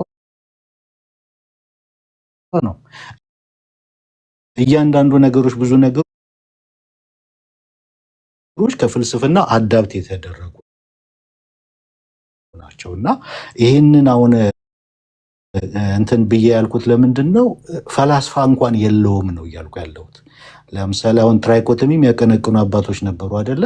ግን አመጣጡን ለመግለጥ ለትራዲሽኒስትና ለክሬሽኒስት አመጣጡ ተቀምጧል፣ ሲስተማይዝድ የተደረገ ነገር ግን ሶስተኛ ስላለ መንፈስ የሚባል ሶስተኛ ዲስቲንክት የሆነ ስላለ አመጣጡን ፈላስፋ እንኳን የለውም ነው እያልኩ ያለሁት። ፈላስፋ እንኳን ያንን ሲስተማይዝ አድርጎ ያቀነቀን አልነበረም። የቤተ ክርስቲያን አባቶችም እስከ 4 ሴንቸሪ ድረስ ያሉት ይህንን ሲያቀነቅኑ የነበሩት እነ ሲሪልን በምንመለከትበት ሰዓት፣ ጀሮምን በምንመለከትበት ሰዓት ያንን ሲስተማይዝ አመጣጡን ሲስተማይዝ ያደረጉት ነገር የለም በእኔ ንባብ እኔ እስከማውቀው ድረስ ማለት ነው። እና ያንን ነው እየገለጥኩ ያለሁት። ሌላው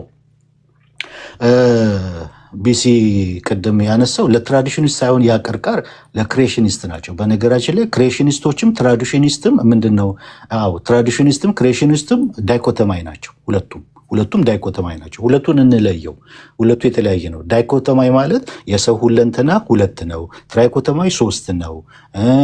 ሆሊዝም እና ሞኒዝም የሚባለው ሆሊዝም የተዋሃደ ነው። ሞኒዝም ደግሞ ነጠላ አንድ ነው። ይሄ ሌላ ቪው ነው። ይሄ ትራዲሽኒስት እና ክሬሽኒስት ፕሪ ኤግዚስተንስ ኦፍ ዘ ሶል የሚለው ደግሞ እሱ ደግሞ ሌላ ነው፣ ሌላ ቪው ነው። 4-3 ብለን እንክፈለው። እዚህ ጋር 3ቱ ያለው አመጣጣቸው ነው። አሁን ትራዲሽኒስትም ክሬሽኒስቶችም ምኖች ናቸው? ዳይኮተማይ ናቸው። ልክ ካቶሊክም ኦርቶዶክስም እንደማለት ነው። ሉትራንም ሪፎርምድም እንደማለት ነው። ሁለቱ ለሁለት የሚከፈሉ ካቶሊክና ሪፎርምድ ክሬሽኒስት ናቸው። ኦርቶዶክስና ሉትራን ትራዲሽኒስት ናቸው። ሁለቱም ግን ምንድን ናቸው? ዳይኮተማይ ናቸው። ትራይኮተማይ አይደሉም፣ ዳይኮተማይ ናቸው። እዚህ ጋር ምኑ ነው የሚገልጠው? እንዴት ነው የሚመጡት፣ እንዴት ነው የሚገኙት የሚለውን የሚያብራሩበት መንገድ ነው። ትራዲሽኒስት እና ክሬሽኒስት። የተወገዘው ደግሞ ፕሪ ኤግዚስተንስ ኦፍ ዘ ሶል የሚለው ኦሪገን ሲያቀነቅነው የነበረው ማለት ነው። እና ትራዲሽኒስት ቅርቃር ውስጥ አይገቡም። ለምንድን ነው የማይገቡት? ነፍስና ስጋ የነዚህ ባህሪዎች ከወላጆች ነው የምንካፈለው ብለው ነው የሚያስቀምጡት። ከምን አንጻር ነው ይሄኛው በጣም የሚቀነቀነው? ትራዲሽን ውስጥ ከሲን ከኃጢአት አንጻር ማለት ነው። ይሄ ኮራፕትድ ኔቸር ወይም ደግሞ ኦሪጂናል ሲን አንጻር ይሄኛው ደ ቤስት ተብሎ ይተነተናል ማለት ነው። ከወላጅ ስለምንካፈል ኦልሬዲ የአንድ ቀን ሕፃን ቢሆን ኮራፕትድ ነው ኦሪጂናል ሲን አለበት የሚለውን የሚገልጥ ነው። ክሬሽኒስቶች ደግሞ እዛ ጋር ባለፈውም ሳስተምር አስገብቼ ጠይቅ ያለው ክሬሽኒስቶችን እግዚአብሔር አዲስ ለተወለደ ሕፃን ነፍስን የሚፈጥርለትን ከሆነ ያ ነፍስ ንጹሕ ነበረ። ወደዛ ሲገባ ነው ኮራፕትድ የሚሆነው። ወደ ስጋው ሲገባ ነው ወይም ከስጋው ጋር ሲዋሃድ ነው ኮራፕትድ የሚሆነው። ስለዚህ የኃጢአት ኮዙን እግዚአብሔር ራሱ አያደርገውም ወይ የሚል ጥያቄ አቅርቤ ነበር ለክሬሽኒስቶች ማለት ነው። ለዛኛው ራሱን የቻለ የጠለቀ መልስ አልነበረውም ማለት ነው። እና ያኛው ጥያቄ የሚቀርበው ለክሬሽኒስቶች ነው፣ ለትራዲሽኒስቶች አይደለም ማለት ነው። ምክንያቱም ትራዲሽኒስቶች ነፍስም ስጋም ከወላጅ እንካፈላለን የሚል ቪው ነው፣ የሉትራን እና የኦርቶዶክስ ማለት ነው። ያኛው ግን ክሬሽኒስቶች ካቶሊክና ሪፎርምዶች ለነሱ የሚቀርብ ቪው ነው። ግን ሁለቱም መረሳት የሌለበት ሁለቱም ትራዲሽኒስቶችም ክሬሽኒስቶችም ዳይኮተማይ ናቸው፣ ትራይኮተማይ አይደሉም ማለት ነው። ሌላው እንትን ልበልና ልልቀቅላችሁ። አኳይነስ አሁን የካቶሊክን እንትን አሁን ያለውን ቪ የሚያሳይ ነው። አኳይነስ ክሬሽኒስት ነው። አኳይነስ ምን ብሏል? በሱማ ቴዎሎጂያ ፈርስት ፓርት ኮሽን 118 አርቲክል 1 ላይ እንደዚህ ብሏል። The human body produced by the power of the generation of the parents. The parents are the efficient cause of the generation of the body. አያችሁ? The parents are the efficient cause of the generation of the body. But God is the creation of the soul ይላል። ሶል ምንድነው? ክሬት የሚደረግ ነው። ምንድነው? የሰው አካል የሚገኘው በወላጆች የመውለድ ወይም የመራባት ኃይል ነው። ወላጆች ለአካል መገኘት አድራጊ ምክንያት ኤፊሽንት ኮዝ ሲሆኑ፣ እግዚአብሔር ግን ለነፍስ መፈጠር ዋናው አድራጊ ምክንያት ፕሪንሲፓል ኤፊሽንት ኮዝ ነው ብሎ ያስቀምጠዋል። ማለት ክሬሽኒስቶች ማለት እንደዚህ ማለት ነው። ነፍስ ትፈጠራለች፣ ስጋ ግን ከወላጆች ትገኛለች የሚለው ቪው ማለት። ትራዲሽኒስቶች ግን ሁለቱም እነ ባሲል የሚያስቀምጡት እነ ጆን ኦፍ ክርስቶስም የሚያስቀምጡት ይህንን ትራዲሽኒስትን ሲያስቀምጡ ትራዲሽኒስት አቀንቃዮች በአንድ ጊዜ እግዚአብሔር ይሄ ብዙ ተባዙ በሚለው በማባዛት ህግ ውስጥ እንትን በሚባልበት ሰዓት ከወላጆች በሚከፈልበት ሰዓት ሁለቱም በአንድ ጊዜ ምን ይላሉ ይገኛሉ። ሁለቱም በአንድ ጊዜ እንካፈለዋለን ህልውናን ያገኛሉ የሚለውን ከወላጆች እንደምንካፈል ነው የሚያስቀምጡት ማለት ነው። እና ይሄ ልዩነቱን እንለየው። ሶስቱ ቪው እንዴት እንደሚገኙ የሚያሳይ ነው፣ እንዴት እንደሚመጡ ክሬሽኒስት፣ ትራዲሽኒስት እና ፕሪ ኤግዚስተንስ የሚለው። ያኛው ግን የሰው ሁለንተና ስንት ነው የሚለው ነው። ዳይኮቶማይ፣ ትራይኮቶማይ፣ ሆሊዝም፣ ሞኒዝም የሚለው የሰው ሁለንተና ስንት ነው የሚለው ነው። ሁለቱ የተለያዩ ዲስቲንክት ናቸው ለማለት ነው። ዴቭ የኔ ጥያቄ አልተመለሰልኝም።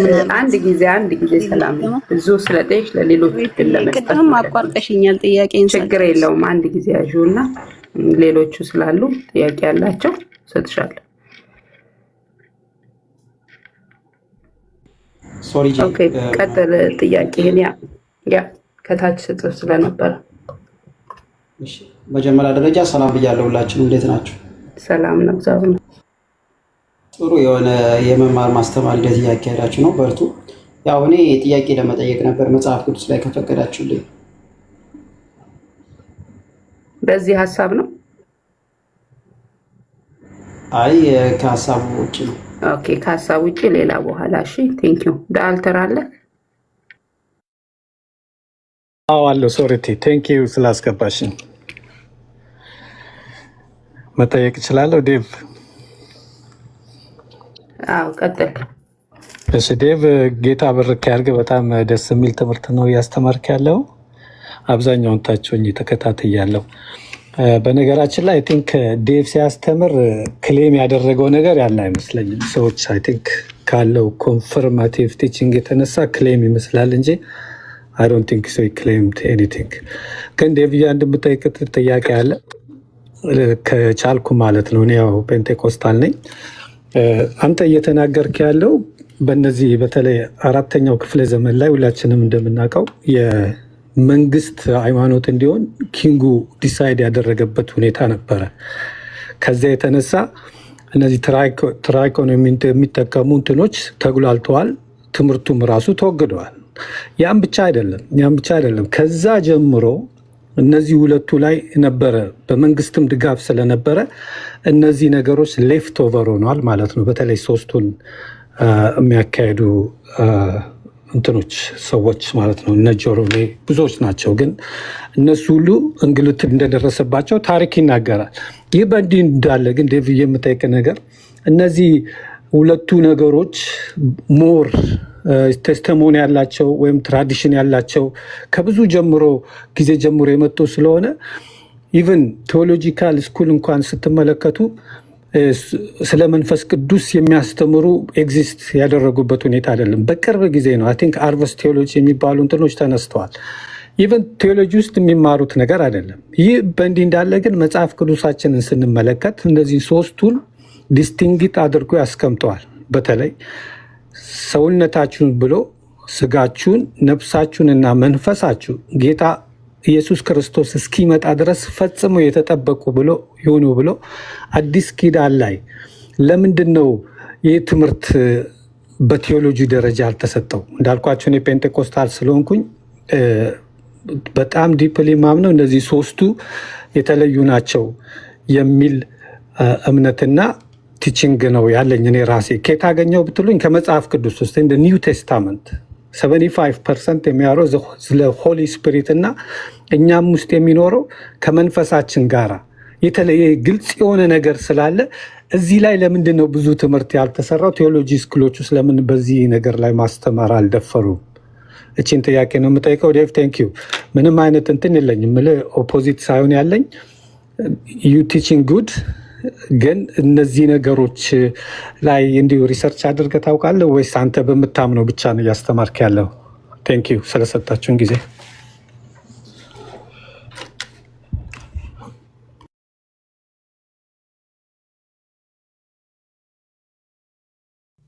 ኦኬ ለምን አልተሰራበትም? ትራይኮቶሚ ላይ ልክ ዳይኮቶሚ ላይ ወደ አመጣጡ ሲመጣ አመጣጡን ሁሉ እንዴት እንደሚመጣ በሚተነትን መልኩ ካስቀመጠ ትራይኮቶሚ ላይ ለምንድን ነው እዛ ላይ ያልተሰራው የሚለው ቅድም እንዳልኩት ነው። መጀመሪያ ላይ ስንሄድ ፈላስፋ መጥቀስ አይቻልበትም። በዛ ጉዳይ ላይ ያንን አመጣጡን ሶስቱ በእንደዚህ ይመጣሉ ብሎ እንትን ያለ ፈላስፋ አይገኝም። የስቶኮች ፈላስፋ ብናይ፣ የፕሌቶ የአርስቶትልን ፈለስፍና ብናይ አሁን ለዚህ ነገር ትልቅ ግብዓት ያላቸው ናቸው፣ ለዳይኮቶሚ እንደገናም ደግሞ ለትራዲሽኒስት እና ለክሬሽኒስት ቪው ማለት ነው። ትራይኮቶሚ ላይ ራሱ የሚገልጠው አለ አርስቶትል የእንስሳት የእጽዋት የምን ነፍስ ብሎ በሶስት ይገልጠዋል። ግን እንዴት እንደሚመጡ እናንትን እንደሚሉ ሲስተማይዝድ የሆነ ነገር አርስቶትልም ራሱ አልገለጠም። ግን ትራይኮቶሚ የሚመስል ነገር እሱ ተናግሯል አርስቶትል ማለት ነው። ያንን ተቀብለውታል የቤተክርስቲያን አባቶች። የቤተክርስቲያን አባቶችም እስከ 4ኛው ሴንቸሪ እንግዲህ የነበረባቸው ችግር ይታወቃል። ቤተክርስቲያን ሌጋላይዝድ ያልሆነችም፣ ክርስትና ሌጋላይዝድ አይደለም። በብዙ ስደት በብዙ ጭንቀት ውስጥ ነው ያሉት። ይህን አይነት ከባድ የሆነ ቴዎሎጂ ዲቨሎፕ ለማድረግም መረጋጋትን ይጠይቃል። አንዱ የነበሩበትም ሁኔታ ማለት ነው። ቅድም እንዳስቀመጥከውም ስደትም የተለያየ ነገርም ነበረ፣ ጫናም ነበረ። ከዛ በኋላ ደግሞ በምናይበት ሰዓት ከ4 ሴንቸሪ በኋላ ዳይኮቶሚ ነው በቤተክርስቲያን በስፋት ሲቀነቀን የነበረው ታሪክን በምናይበት ሰዓት ማለት ነው። ግን 19ኛው ሴንቸሪ ላይ ቅድም እንዳስቀመጥኩት እነ ፍራንስ ዴልቲሽ እና ጆን ሄርድ ይህንን ነገር እንደገና ሲያቀነቅኑ የሆነ ችግር ተፈጥሮ ያንን ችግር ከመመከት አንጻር እንጂ እነሱም ሲስተማይዝድ የሆነ ነገር አመጣጡን እዛ ላይ አልገቡበትም፣ ወይም ደግሞ ያንን ሲስተማይዝድ በሆነ መልኩ ያቀረቡት ነገር የለም። ልክ ትራዲሽኒስት እና ክሬሽኒስት እንዴት እንደሚመጣ የነፍስና የስጋ መገኛ እንዴት እንደሆነ ሲስተማይዝድ የሆነ ቴዎሎጂ እንዳዘጋጁ እነዚህ 19ኛው ሴንቸሪ ላይ ይህንን ሀሳብ ትራይኮቶሚ እንደገና ያቀነቀኑትን ፍራንስ ዴልቲሽ ሲስተማይዝድ የሆነ ነገር አላዋቀሩትም። ለምን? ምንድን ነው ያንን ያቀነቀኑበት ዋናው ምክንያት የመጣውን ቻሌንጅ ለመቋቋም ብቻ ነው። በሁለት ምክንያት ነው። አንደኛ ሳይንሱ ሰውን እንስሳ አድርጎ ዳይኮቶሚ ስለሆኑ እንስሶችም ሰውም ዳይኮቶሚ ተብሎ ስለሚቀነቀን ሰው እንስሳ ነው ብሎ ከእንስሳ ጋር አንደኛ እንስሳ ሁለተኛ እንስሳ ብሎ መደመር ጀመረ። አይ ሰው ኢንቴሌክት የሆነ ፓርት አለው፣ ያ ደግሞ ሶስተኛ መንፈስ ነው ብለው ትራይኮቶሚን ማቀንቀን ጀመሩ። ሁለተኛ ደግሞ ያንን እንደ አማራጭ የተጠቀሙበትና የቀጠሉበት ማቀንቀኑም ከሪጀኔሬሽን አንጻር ነው።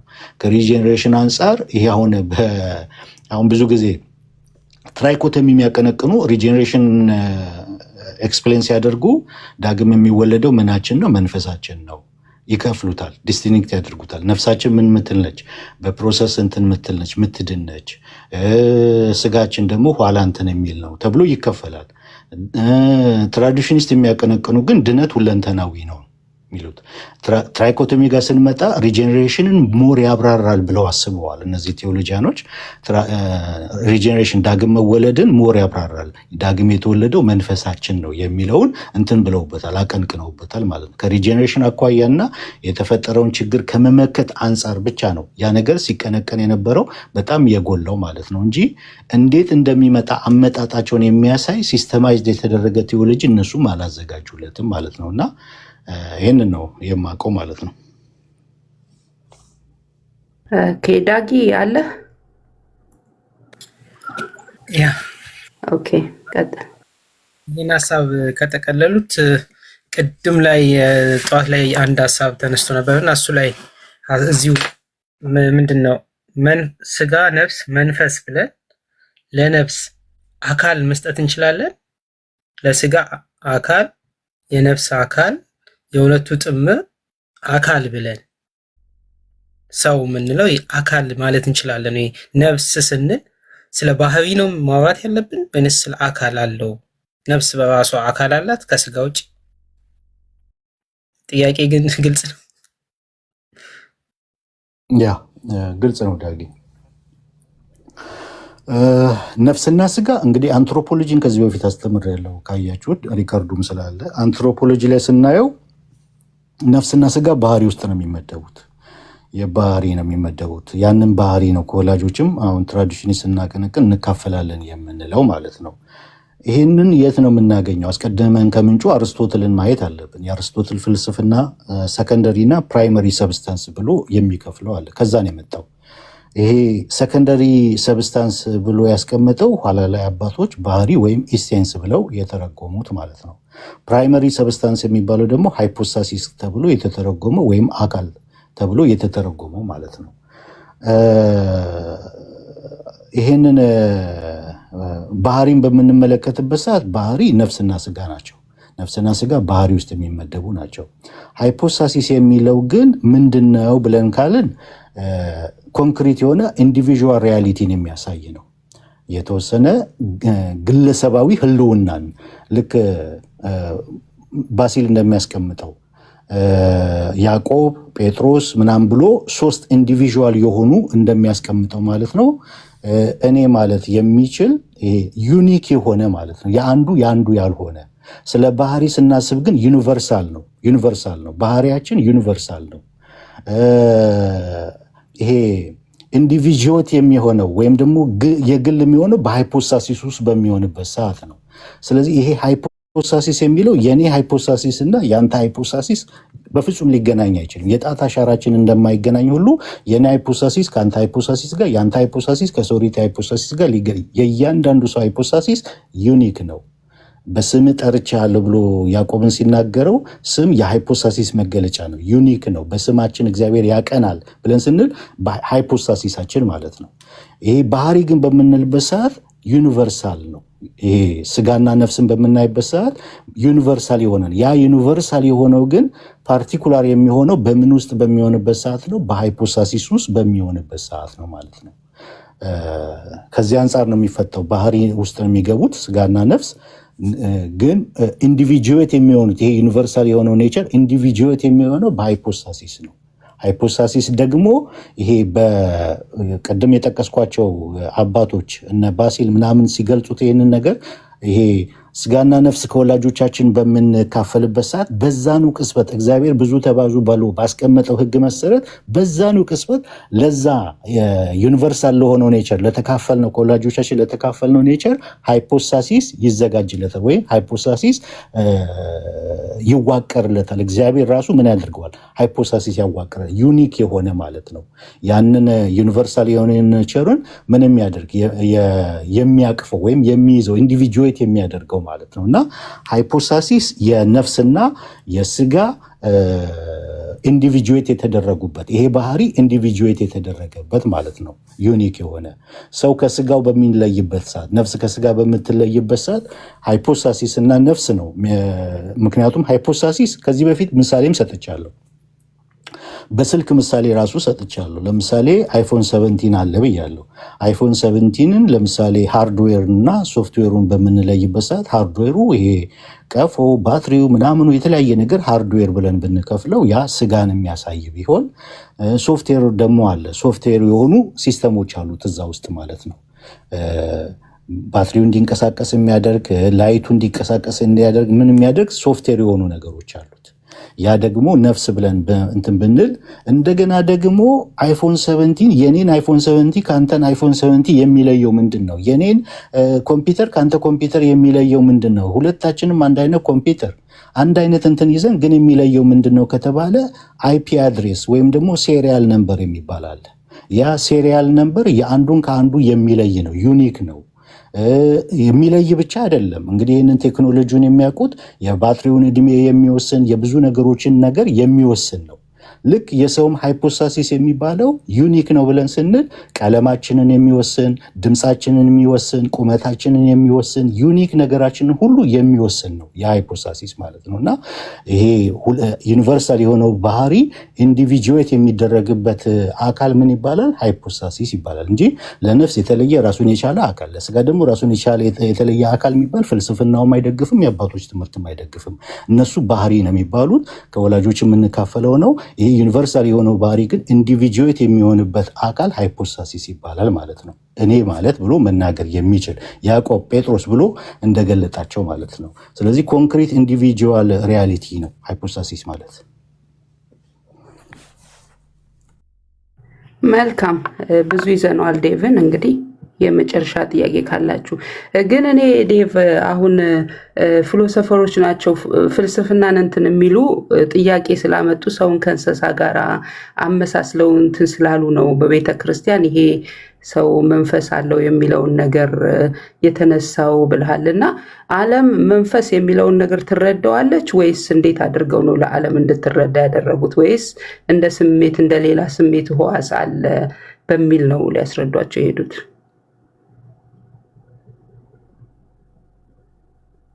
ያ እነሱ ዋናው ታርጌታቸው ምንድነው? ሰውና እንስሳ አንድ አይደለም ነው። ዳይኮቶሚ ስለሆነ ሲቀነቀን የነበረው ሰውና እንስሳን አንድ ስላደረጉ ሰውና እንስሳ አንድ አይደለም። ሰው ከእንስሳ የሚለየው ሶስተኛ አለው። እንስሳ የሌለው ሶስተኛ ክፍል አለው። ያ ደግሞ መንፈስ ይባላል። ያ አምልኮ የሚገለጥበት እምነት የሚገለጥበት ምናምን ብለው ተንትነውታል። አምልኮ የሚወጣው ከዛ ነው፣ እምነት የሚወጣው ከዛ ነው። እንደዚህ ብለው የመንፈስ ብቻ ሊያደርገው ወይም ሰማያዊውን ነገር ወይም ደግሞ መንፈሳዊውን ነገር የሚዳስሰው ክፍል ብለው አስቀምጠውታል። መንፈሳዊውን ነገር ሰማያዊውን ክፍል የሚዳስሰው ወይም ደግሞ ኮኔክሽን ያለው መንፈስ የሚባል ክፍል አለው ሰው። ይሄ ነፍሳችን ከቦዲያችን ጋር ነው ግንኙነቱ፣ ቦዲያችን ደግሞ ከዓለም ጋር ነው ግንኙነቱ። መንፈስ ግን የሚባለው ሶስተኛው ክፍል ከፈጣሪ ጋር ነው ግንኙነቱ። ከፈጣሪ ጋር ያለ ኮኔክሽንን የሚያሳይ ዩኒክ የሆነ እንስሳት የሌላቸው የአምልኮ ፓርቲ የሆነ የንጽህና ፓርቲ የሆነ ሶስተኛ ዩኒክ የሆነ ክፍል አለ ብለው ነው ያስረዱትና የተነተኑት እነዛ ስኮላሮች ማለት ነው። እሺ ዳይኮቶሚስቶች ታዲያ ያስረዱበት መንገድ የለም ዝም ነው ያሉት በዛ ወቅት እንዴት ነው እሱ? አይ ዳይኮቶሚስቶችማ ኦልሬዲ እኮ ከቤተ ክርስቲያን ከ4 ሴንቸሪ በኋላ በጣም የተዋቀረ ትምህርት አለ፣ ቴዎሎጂ አለ። ያንን እንትን ብለውታል። ምንድነው ግን ሄሬሲ እና ኤረር ተባብለው እርስ በርስ አይፈራረጁም። ዳይኮቶሚ የሚያቀነቅንም ትራይኮቶሚ የሚያቀነቅንም ሄረሲ ብሎ እርስ በርስ አይፈራረጅም። ግን የተሻለ የኔ ይገልጣል የሚል ይኖራል። የተሻለ እኔ የያዝኩት ቪው የተሻለ የመግለጥ አቅም አለው ብሎ ዳይኮቶሚው ሊናገር ይችላል።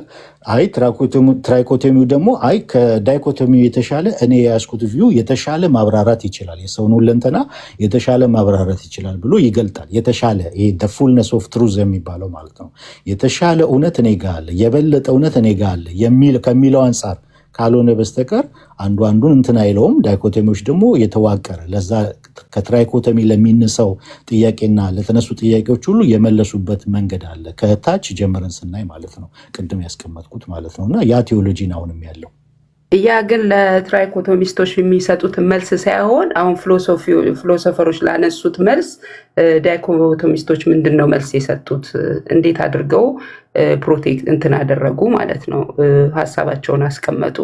እነኚህ መንፈስ የሚል አለ የሚል ብለው ሲሉ ዳይኮቶሚስቶች ደግሞ ምን በሚል ዲፌንድ አደረጉ? ሰው እንደ እንስሳ አይደለም የሚለው እዚህኛው 19ኛው ሴንቸሪ ላይ ነው የምትይኝ ወይስ ወደና አርስቶትል?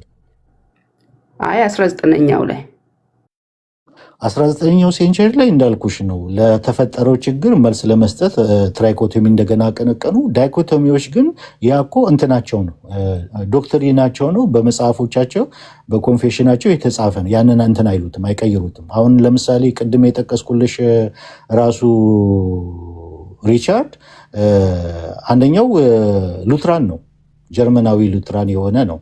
ግን በአንድ ግለሰብ ደረጃ ቸርቿት እንትን አትልም፣ ኮንፌሽኑ አይፈቅድለትም። ምክንያቱም የኦርቶዶክስ ስኮላርስ የሚባሉት የሉትራንና የዋንጌራድን ኬሚኒዝም ይህን ነገር በደንብ የተነተኑት ከዳይኮቶሚ ጋር የተነተኑት ያስረዱት ኮንፌሽኑ ላይ የተቀመጠው። ግን እሱ በግሉ ያንን አቀንቅኗል። ያንን ያቀነቀነበት ምክንያት ምንድን ነው ከተባለ የተፈጠረውን ችግር ለመመከት ነው፣ ከፊታቸው ለመጣው ችግር ማለት ነው። እና ያ ኮንፌሽኑ ወይም ካታኪዝሙ ወይም ደግሞ ይዛው የመጣችው ነገር ቤተክርስቲያን ይዛው የመጣችው ነገር ቴዎሎጂው እንዳለ ነው።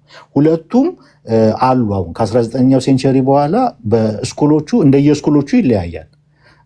ይህንን የሚያቀነቅን ስኩል አንድ ሰው ከገባ ያኛውን ነገር ነው ይዞ የሚወጣው፣ ወይም ደግሞ ይህንን የሚያቀነቅን ቸርች ውስጥ ካለ ያንን ነው የሚያቀነቅነው ማለት ነው። ዳይኮቶሚን የሚያቀነቅን ቸርች ውስጥ ካለ ዳይኮቶሚን ነው የሚያቀነቅነው። እንደገናም ቴዎሎጂ ስኩል እዛ ውስጥ የሚያቀነቅን ውስጥ ካለ ዳይኮቶሚን ያቀነቅናል ማለት ነው። ሁለቱም አሉ። አሁን ከ19ኛው ሴንቸሪ ሁለቱም አሉ። ግን ይሄኛው ከ19ኛው ሴንቸሪ ከዲኖሚኔሽን አኳይ ኢቫንጀሊካል እና ፔንቴኮስታል ላይ ነው እንትን በብዛት ያለው እያልኩሽ ነው። በግለሰብ ደረጃ ግን ሉትራን ውስጥ ሊኖሩ ይችላሉ፣ ሪፎርምድ ውስጥ ሊኖሩ ይችላሉ፣ ካቶሊክ ውስጥ ሊኖሩ ይችላሉ፣ ኦርቶዶክስ ውስጥ ሊኖሩ ይችላሉ። በግለሰብ ደረጃ እንደ ተቋም ካየነው ካቶሊክ ውስጥ ካቶሊክ ዳይኮቶሚ ነች፣ ኦርቶዶክስ ዳይኮቶሚ ነው፣ ሉትራን ሪፎርምዶች ዳይኮቶሚዎች ናቸው። እንደ ተቋምና እንደ ዲኖሚኔሽን ካየነው ማለት ነው። ኦኬ ገብቶኛል። ግን ይቅርታና ዴቫ አሁን ትራይኮቶሚስቶች መንፈስ አለ፣ ሰው መንፈስ አለው፣ ልዩ የሚያደርገው ነገር ከእንስሳ ይሄ ነው ብለው ራሳቸውን ከፊሎሶፈሮች የተከላከሉበት ነገር አለ። ዳይኮቶሚስቶች ግን ይሄ ነው ብለው የተከላከሉበት ነገር ምንድን ነው? እሱ ገባ ነፍስና ስጋ በዛ ብቻ ነው ያሉት። ይሄንን ብለው እነኛ ሲነሱ እነኚህ ፕሮቴክት ሊያደርጉ የወጡበት ሌላ ሀሳብ የግድ ካታኪዝም ላይ ስላለ ብለው ግን በዛ መሰረት የተከላከሉበት ምን ብለው ነው የተከላከሉት? እነዚህ በዚህ ተከላከሉ፣ እነሱ በምን ተከላከሉ? ሰውን ልዩ የሚያደርገው ብለው ያ ቅድም ያብራራሁት የቤተ ክርስቲያን አባቶችም የጻፉት እነ ጆን ክርስቶስም እነ ተርቱሊያን እነ ባሲል የጻፉትን ያንን ቴዎሎጂ በማብራራት ማለት ነው። መንፈስና ነፍስ አሁን እነሱ መንፈስ ዲስቲንክት የሆነ ሶስተኛ የሰው ከሁለንተና ውስጥ የሚመደብ ሶስተኛ አድርገው ሲያስቀምጡት እነሱ ዳይኮቶሚዎች የመለሱት ምንድን ነው? መንፈስና ነፍስ ሁለት የተለያየ ባህሪ ያላቸው ክፍሎች አይደሉም። መንፈስ ወይም ስፕሪት ማለት ያችሁ አንድ ነፍስ መለኮታዊውን ነገር የምታስብበትና በንጽህና የምትሰራበት የበላይ ኃይሏ ሱፐሪየር ፋኩሊቷ ነው ብለው ነው የመለሱት። ስለዚህ አንድ ነች፣ ያችሁ ነፍስ ነች። ግን ምንድነው ሱፐሪየር የሆነ ፋኩሊቲ አላት። ያ ሱፐሪየር የሆነ ፋኩሊቲዋ መንፈስ ተብሎ የተጠቀሰው እሱ ነው እንጂ ራሷ ነፍስ ነች። ወይም ደግሞ ቅድም እንዳልኩት የፍልስፍናውን ኑስና ሳይኪ ብለው ያንን በማስረዳት ነው የመለሱት መልሱን ማለት ነው። ኑስ አገኘሁት። አሁን ቴንኪው ዴቫ አገኘሁት። ቴንኪው በጣም አይ ዴቭ ምን መሰለ ጥያቄው የሶርቲ ጥያቄ በደንብ የተመለሰ አይመስለኝም። ለምን መሰለ ለእኔ ተመልሶልኛል። ለምን መሰለ በነፍስ ውስጥ ጠይቀው አስተካክዬ እኔ የጠየኩትን ጥያቄ ለእኔ ተመልሶልኛል። ለምን ነፍስ ውስጥ የበላይ የሆነ መንፈስ እንዳለ ይረዳሉ፣ ነጣጥለው አላስቀመጡትም እንጂ የሚል መልስ ነው ያለው። ኦኬ። ስለዚህ ዲፌንድ ሲያደርጉ እነሱ ቅድም ጥሩ ነው ያብራራኸው። ሰው ከእንስሳ የሚለየው መንፈስ አለው፣ ምክንያቱም ከዛ እምነት ይመነጫል፣ እግዚአብሔርን ያመልካል በእውነትና በመንፈስ ስለሚል መጽሐፍ ቅዱስ ማለት ነው። ስለዚህ እነኚህ ሰዎች እግዚአብሔር የሚመለከው ሰው ከእንስሳ ልዩ የሆነበት ክፍሉ የትኛው ክፍሉ ነው ብለው ኤክስፕሌን አደረጉ። ምክንያቱም ነፍስ ከሆነ እንስሳትም ነፍስ አላቸው አይደል? ያስባሉ።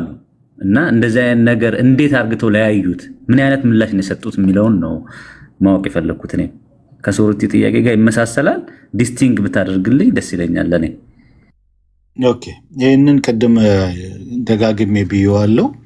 እንስሳትም ነፍስ አላቸው። አዎ፣ በአፍንጫቸው የህይወት ንፋስ ያላቸው ሁሉ ነፍስ አላቸው። ግን ምን ብለው ነው የተመለሰው? ሳይኪ እና ኑስ ተብሎ ራሱ ነፍስ በሁለት ይከፈላል። ይሄ ሳይኪ የሚባለው በአፍንጫቸው የህይወት ንፋስ ያላቸው ሁሉ ሳይኪ ያላቸው እንስሳትም ጭምር ሰውም ሁሉም ማለት ነው። ኑስ የሚባለው የነፍስ ክፍል ግን እንስሳት የላቸውም። ያ ኑስ የሚባለው የነፍስ ክፍል ኢንቴሌክት የሆነው ፓርቷ የነፍስ ኢንቴሌክት የሆነው ፓርቷ ነው። ያ የላቸውም፣ እንስሳት የላቸውም። ያ ሰው ብቻ ነው። ራሽናል ቢንግ ስለሆነ ለራሽናል ቢንግ ብቻ ያለ ነው ይሄኛው ኢንቴሌክት የሆነ ፓርት ማለት ነው። እና በዛ መልኩ ነው የመለሱት። ኑስና ናይሲ ምንድነው ሳይኪና ኑስ የነፍስን ሁለት ክፍል በማብራራት ማለት ነው። እንስሳት ያ የላቸውም፣ ኑስ የሚባለው የላቸውም ማለት ነው።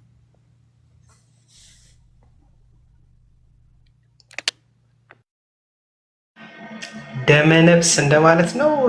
እንትኑ ለእንስሳቶቹ ደመነፍስ ተብሎ ነው የሚተረጎመው።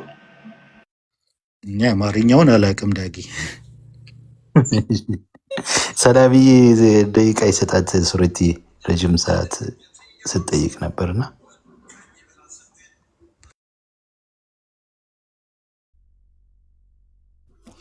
እሺ ክብረት ይስጥልኝ። በስማምዬ ያው እድል እስኪሰጠኝ እየጠበቅኩ ነበር። ምናልባት በጽሁፍ ጥያቄን ለማስቀመጥ ሞክሬ ነበር ቅድም ለዴቭ ይሄ ስፒሪት ለሚለው ክፍል የሰው ክፍል የተቀመጠ በቂ ማብራሪያ ወይም ደግሞ በቂ ገለጻ የለም እንደዛ አይነት ነገር ተነስቶ ነበር እና ቅድም በጽሁፍ የኢራኒየስን እንዴት አየኸው ብዬ አንስቼ ነበር እና በተለይ ስፒሪት የሚለውን ክፍል ከቢሊቨርስ እና ከአንቢሊቨርስ አንጻር ለኔ ገዢ ሐሳብ ብዬ የማስበውን አንድ ጽሁፍ አስቀምጧልና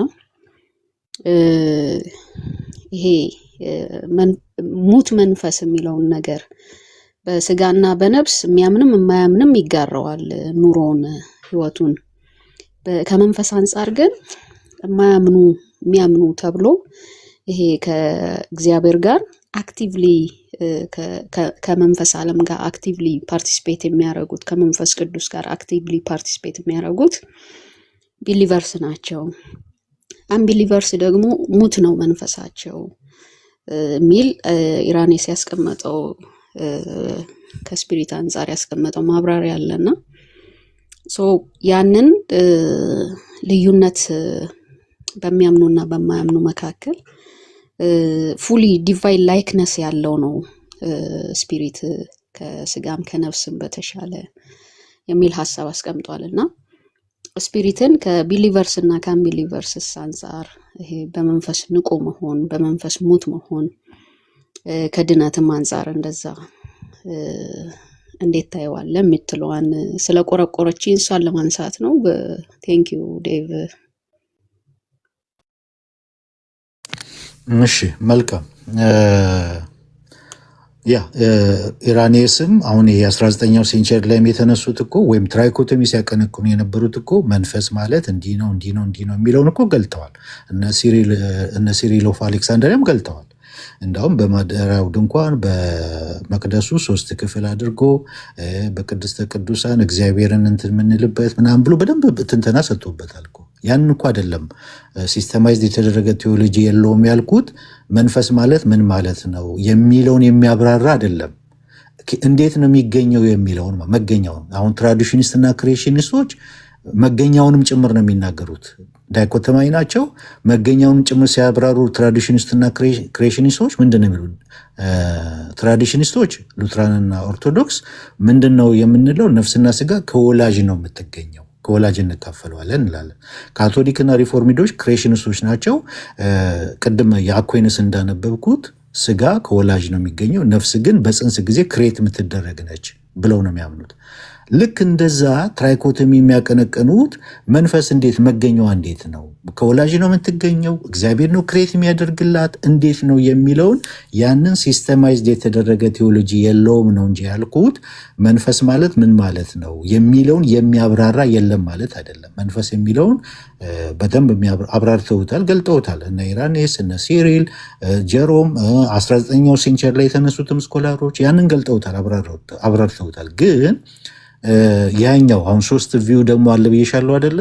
መገኛውን ለምሳሌ ፕሪ ኤግዚስተንስ ኦፍ ዘ ሶል አለ፣ ኦሪገን ሲያቀነቅነው የነበረው የተወገዘው። ትራዲሽኒስት አለ፣ ክሬሽኒስት አለ፣ አራት አለ፣ ክሬሽኒስት አለ፣ አራት አለ፣ ክሬሽኒስት አለ፣ አራት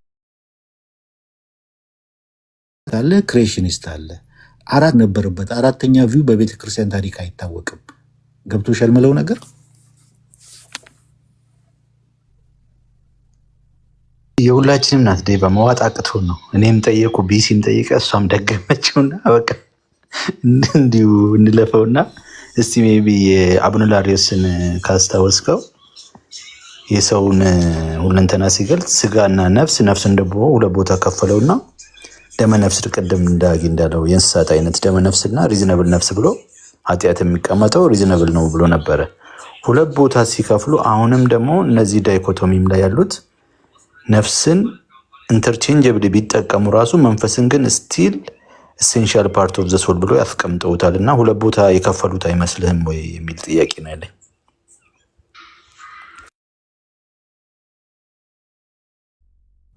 ኦኬ እሷ ግን ጠይቃ ሀሳቡ ገብቶሻል ወይ?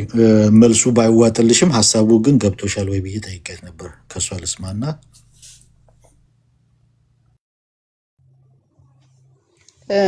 ያ ዴቪዬ እኔ ግን ስፔሲፊካሊ የጠየኩ ከቢሊቨርስ እና ከአንቢሊቨርስ አንጻር ስፒሪት ያለው ሚና እሱን ነው እሱ ላይ ነው ስትረስ አድርጌ እንድትነግረኝ የፈለኩት። እሱንማ ቅድም እኮ ብለህ ነው። እሱ ጋር እኮ አይደለም ጥያቄው ሰላማዊት። ጥያቄው ስፕሪት ምንድነው ሚናው? ምንድነው ሮሉ? የነፍስ ሮል ምንድነው? የስጋ ሮል ምንድነው? እሱ አይደለም ጥያቄው። ያንን አብራርተውታል እኮ ብዬሻል። እሱ ጋር አይደለም አልተሰራለትም ያልኩት እሱ ግን አይደለም። ሮሉ አብራርተውታል፣ ተናግረዋል። ያን ሳይሆን መገኛው ይሄ ሶስት ቪውን ያለው ብዬሻለሁ። ፕሪ ኤግዚስተንስ ኦፍ ዘ ሶል፣ ትራዲሽኒስትና ክሬሽኒስት ነው ያለው። ሌላ አራተኛ ቪው የለም። መገኛቸውን የሚናገርበት ማለት ነው። ሶርሳቸውን ከየት እንደሚገኙ የሚዘረዝረው ቪው ሶስት ነው በቤተ ክርስቲያን ታሪክ ውስጥ ያለው። አንደኛው እንደውም የተወገዘ ነው። አራተኛ ቪው የለም። ስለዚህ እዛ ጋ ሲስተማይዝድ የተደረገ ቴዎሎጂ አልተሰራለትም። ለምን? ዲስቲንክት ነው መንፈስ ሶስተኛ ነው ማለት ስጋ አለ፣ ነፍስ አለ፣ ሶስተኛ ነው። ኦኬ ለሁለቱ ተሰርቷል፣ ለስጋና ለነፍስ ትራዲሽኒስትም ክሬሽኒስትም ሰርተዋል። ሶስተኛ ከሆነ ለኛው ለሶስተኛው መንፈስ ለተባለው ከየት ነው የሚገኘው እንዴት ነው የሚገኘው የሚለውን አልተሰራለትም ነው ቴዎሎጂ ጥያቄው እንጂ እዛ ጋ ነው ቅርቃር ውስጥ ይገባል የሚለውን የተጠቀምኩት እንጂ እዚህ ጋር ሚናቸው ምንድነው ሚናው ምንድነው መንፈስ ከአማኞችና ከማያምኑ ጋር ያለውን ከእግዚአብሔር ጋር ያለው ሚናው ሮሉን እሱን አይደለም። እሱ ጥያቄ አይደለም። እሱን አብራርተውታል፣ ገልጸዋል። በማደሪያ ድንኳን ሲሪል በደንብ አብራርቶታል። እንዳውም ከኢራኒስ በበለጠ በጣም በሰፊው በደንብ ያብራራው ሲሪል ነው። ያ ሚናው ወይም ሮሉ ነው። እሱ ግን አይደለም ጥያቄው ነው እያልኩሽ ያለሁት። የተናገርኩበትም ቅድም መገኛው ላይ ራሱን የቻለ ቴዎሎጂ አልተሰራለትም። ያለው ቪው በቤተ ክርስቲያን ሶስት ነው፣ ከዛ ውስጥ የለም አራተኛ ቪው የለም የሚለውን ነው ያሰመርኩበት ማለት ነው።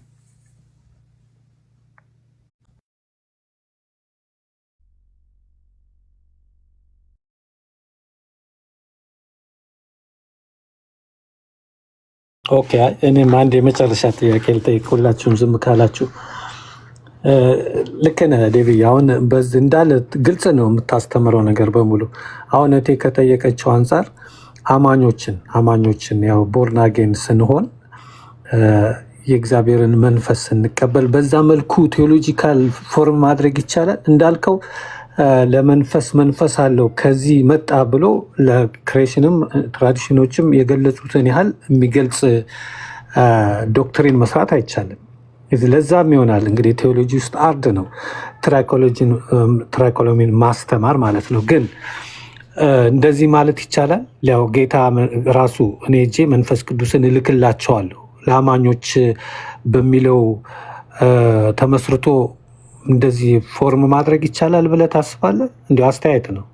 አሁን ከተነጋገረችት ኮንቨርሴሽን አንጻር ነው እንጂ ሁላችንም እንደምናውቀው ስለ ጌታ መንፈስ ቅዱስና በእውነትና በመንፈስ እንደምናመልክ እኛ አማኞች ደግሞ በእግዚአብሔር መንፈስ እንደምንመራ እኔ አሁን ዘአልተር ፕሌስ ብዬ የጻፍኩት እንዳልከው ቅድም የተጠቀሱትን ሶስቱን የቤተ መቅደሱን እና የእኛ ማንነት ሶስት እንደሆነ የሚገልጽ ሀሳብ ነው ያለው። የመጀመሪያው እንትኔ ላይ አስቀምጨዋለሁ። ግን ከዛ መልክ መስራት ይቻላል ወይ? ይህ በቦርን አጌን ክርስቲያን ተመስርቶ እንደዚህ ጠንከር ያለ ትራይኮኖሚ የሚሆንን አሰራር መስራት ይቻላል ብለህ ታስባለህ? እንደዛም ሆኖ ግን የሚገርም መግለጽና ማስተማር የሚቸግር ይመስለኛል። እንዲሁ አሴምሽን ነው የምልህ። ያ ማለት ግን ቴዎሎጂም ተሰራለትም አልተሰራለትም ያው መንፈስ ቅዱስ ስለ መንፈስ ቅዱስ አዲስ ኪዳን ብዙ ስለሚናገር ኢንተራክሽናችን የምናገለግለው የምናመልከው በሙሉ የሚናገረን ነገር በመንፈስና በእውነት እንደሆነ ይናገራል። ምንም እንኳን ወጥ የሆነ ትምህርት ባይሰራለት ስቲክ ለማድረግ የሚያስቸግር አይመስለኝም። ግን ከዚህ አንጻር እንደዚህ መፍጠር ይቻላል ወይ? እንዲህ የራስን አስተያየት ብሰጠን ወይም ደግሞ ያጠናው ነገር ካለ ቴንክ ዩ።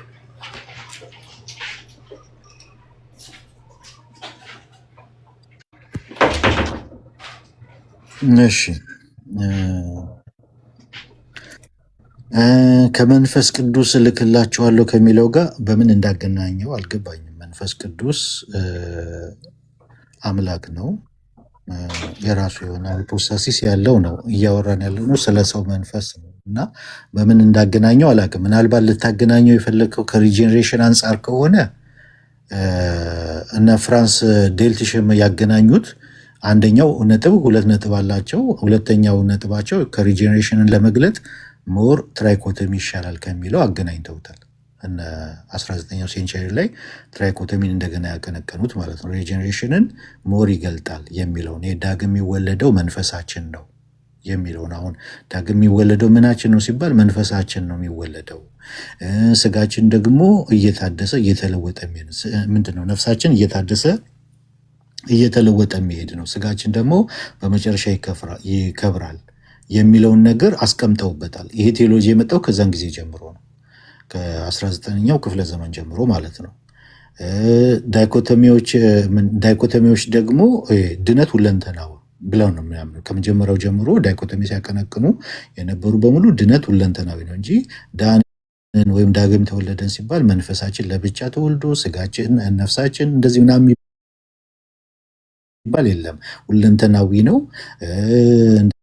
እንደገናም ደግሞ እየተለወጠን የምንሄደውም እየተቀደሰን የምንሄደውም ሁለንተናዊ ቅድስናና ሁለንተናዊ ለውጥ ነው። ስጋችን ግን በመጨረሻ ይከብራል የሚለውን ነገር ያስቀምጡታል። አሁን 19ኛው ሴንቸሪ ላይ የተነሱት ሬጀኔሬሽንን ለመግለጥ በጣም ሞር የተሻለ ነው ብለው ተጠቅመውበታል። ግን ይሄ መገኛው ላይ አሁን ትልቁ ፖይንት እዛ ጋር አይደለ? እንደዚህ አይነት ሲስተማይዝ የተደረገ ቴዎሎጂ የለም አይደለ? አሁን መገኛውን አንድ ስኮላር ተነስቶ አይ እንደዚህ ነው ብሎ ማቅረብ አይችልም። ለምን? ፈላስፋ ያስፈልጋል። ፈላስፋ አላቸው ለእያንዳንዱ እንትኖች ፈላስፎች አላቸው። ስኮይቶች የሚባሉ አሉ፣ ፕሌቶ አለ፣ አርስቶትል አለ፣ ምንጭ አላቸው። ከዛ የመጡ ናቸው፣ አዳብት የተደረጉ ናቸው። ከየት አመጣው? እነዛ ፈላስፎች እኮ በዛ ነገር ላይ በጣም ጥልቀት ነገር ያላቸው ናቸው። በጣም መገኛውን ነው። ቅድም እኮ ጌታ መንፈስ ቅዱስን እልክላቸዋለሁ ሲል ያኛው እንደ መገኛው አድርጎ ትምህርት ወይም ደግሞ እንትኑን ማጠናከር ይቻላል ወይ የሚለው ከአማኞች ጋር አያይዤ ነው። ሶሪ ስለረበዝኩ። መገኛውን ያንን ብናደርግ አሁን ሄዶ ጌታ እኔ እልክላቸዋለሁ መንፈስ ቅዱስን እርሱ ከእናንተ ጋር ይሆናል፣ በእናንተ ውስጥ ይኖራል፣ ያስተምራቸዋል። ስለዚህ ያኛው መገኛ ሆኖ ከዛ መጀመር አይቻልም ወይ? መገኛ ላልከው ነገር እኮ ነው ያነሳሁት እንጂ እንዳልከው ለትራይ እንትኑ ለመጠቀም አይደለም። ቦርናጌን የሆነው ሰዎች ያ ቦርናጌን ስንሆን መገኛው ግን ፕሮሚስ ኦፍ ጂሰስ ክራይስት በፔንቴኮስታል ላይ ሄዶ የለቀቀውን መንፈስ ቅዱስ በአማኞች ላይ እንደ መገኛ አድርጎ እነዚህ ቅድምም ጠቅሰዋል እኮ እነሱ እንዳቀነቀኑ፣ ግን ያኛው መሆን ይችላሉ ወይ? ጥያቄ ነው የጠየቅኩ ነው እያልኩ አይደለም። ኦኬ አሁን ሀሳብ ክሊር የሆነልኝ መሰለኝ። መንፈሳችን መንፈስ ቅዱስ መጥቶ ሪጀነሬት ሲያደርገን ነው የዛን ሰዓት ነው የሚፈጠረው እያልከኝ ነው? እንደዛ ማድረግ እንችላለን፣ እንደዛ ማለት እንችላለን ወይ ነው ሀሳብ? መንፈስ ቅዱስ እንደዛ ቢሆን እያልኩ ነው። ልክ ነህ። ሪጀነሬት ሲያደርገው ልክ የዛን ሰዓት ነው መንፈሳችን የሚፈጠረው ወይም ጅማሬን የሚያገኘው በሚለው ማስቀመጥ እንችላለን ወይ ነው አይደል ሀሳብ? አዎ። ኦኬ ይሄ ደግሞ በጣም ብዙ ፈላሲ ያመጣል። በጣም ብዙ ፈላሲ ያመጣል ማለት ሰው አንደኛ ሁለት አይነት ሰው ነው በምድር ላይ ያለው ማለት ነው። ዳግም የተወለዱና ያልተወለዱ። ሁለተኛ እግዚአብሔር ከፈጠረው ስራ ሁሉ አላረፈም ማለት ነው። አሁንም እየፈጠረ ነው ማለት ነው። የሰው መንፈስ ሌላ። ስለዚህ ሰው ሙሉ አይደለም ማለት ነው። ሙሉ አይደለም። ምክንያቱም ሰው ሙሉ የሚባለው ሁለቱ ባህሪያቶች አሁን በፍልስፍናም የቤተ ክርስቲያን አባቶችም ሲያስቀምጡ ሙሉ ሰው የሚባለው ነፍስና ስጋ ያለው በሃይፖስታሲስ ውስጥ ያለ ነው ሙሉ ሰው የሚባለው እና መንፈስ የሌለው ሰው ከሆነ ዳግም ከመወለዱ በፊት ሙሉ ሰው አይደለም ማለት ነው። አንደኛ እግዚአብሔር ከፈጠረው ስራ አላረፈም ማለት ነው። በጣም ብዙ ፈላሲዎችን ያመጣል ማለት መንፈስ ቅዱስ ሲመጣና አንድን ሰው ዳግም ሲወልደው የዛን ሰዓት ነው መንፈሱ የሚፈጠረው ከሆነ በጣም ብዙ ፈላሲዎችን ያመጣል። እንደገናም ደግሞ ቃሉ የሚለው ዳግም መወለድ ነው። ዳግም መወለድ ማለት አስቀድሞ የተወለደ ነው። አሁን እዚህ ጋር ምንድን ነው የሚሆነው? ዳግም ነው የሚወለደው። ሪጀነሬት የሚባለው ሀሳብ ራሱ እኮ ዳግም መወለድ ነው። ያ ማለት ዳግም የሚለው ወይም ዳግማዊ የሚባለው አስቀድሞ የነበረ ነገር አለ። ዳግማዊ ሚኒሊክ ሲባል ከዳግማዊ ሚኒሊክ በፊት የነበረ ሚኒሊክ አለ ማለት ነው። ስለዚህ ብዙ አይነት ፈላሲዎችን ያመጣል እሱን ለመጠቀም ማለት ነው። ኦኬ ዴቭ ቴንክ ዩ። ኦኬ ሌሎቻችሁ ጨርሳችኋል? ጴንጤዎች ወደኋላ ሄዳችሁ የአባቶችን ትምህርት አንብቡ እንደ ካሎራው ይገለጥላችሁ ሆኖ የሚል መልእክት አግኝቼ ነው ሳቄ መጣውና፣ ለማንኛውም ሀሳባችሁን ጨርሳችኋል? ተባረኩልኝ። እግዚአብሔር ይባርካችሁ። ሶሪቲ ቴንክ ዩ ቬሪ ማች ዴቭ ቴንክ ዩ ሁላችሁንም።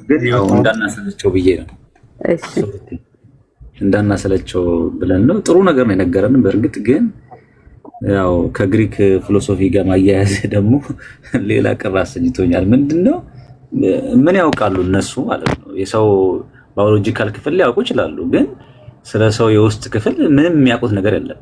ስለዚህ ዲስክራይብ ሊያደርግ የሚችለው ኦንሊ መጽሐፍ ቅዱስ ነው። ልክ የትሪኒቲን ፍልስፍና እነሱ እንዳልሰጡን ሰው ሶስት ክፍል አለው የሚለውንም እነሱ ሊሰጡን አይችሉም።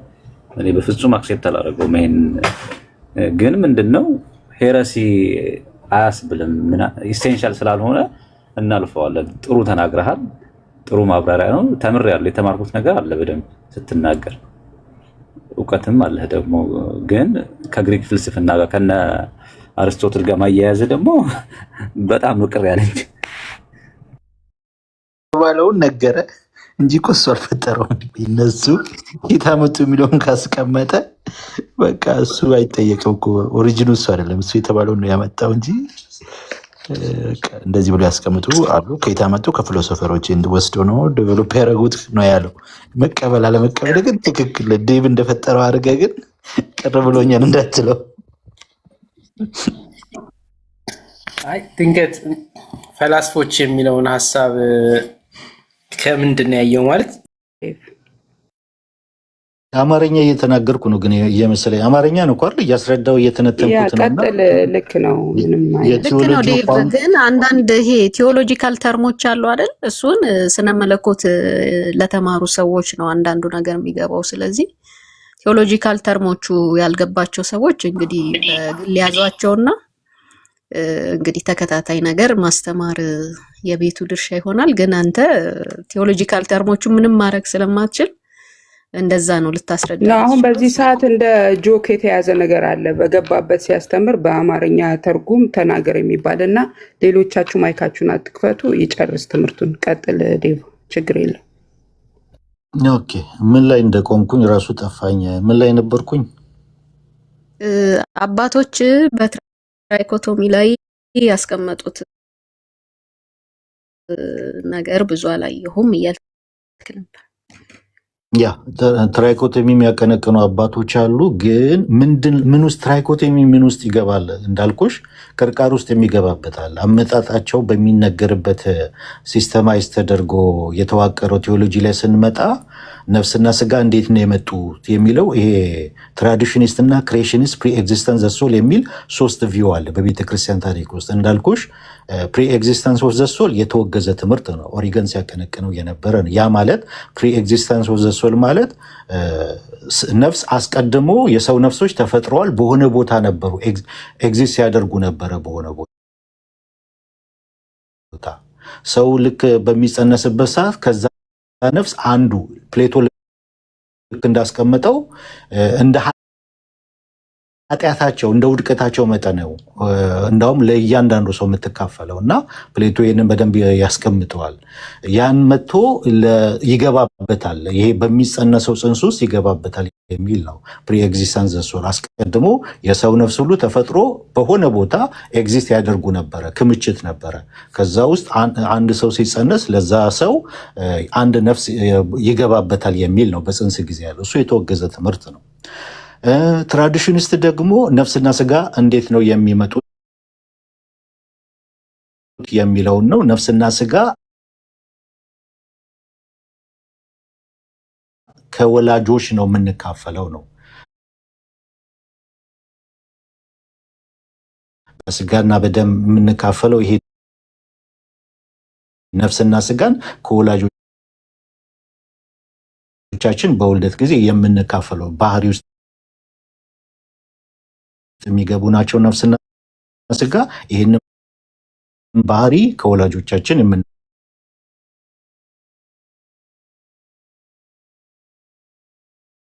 የምንካፈለው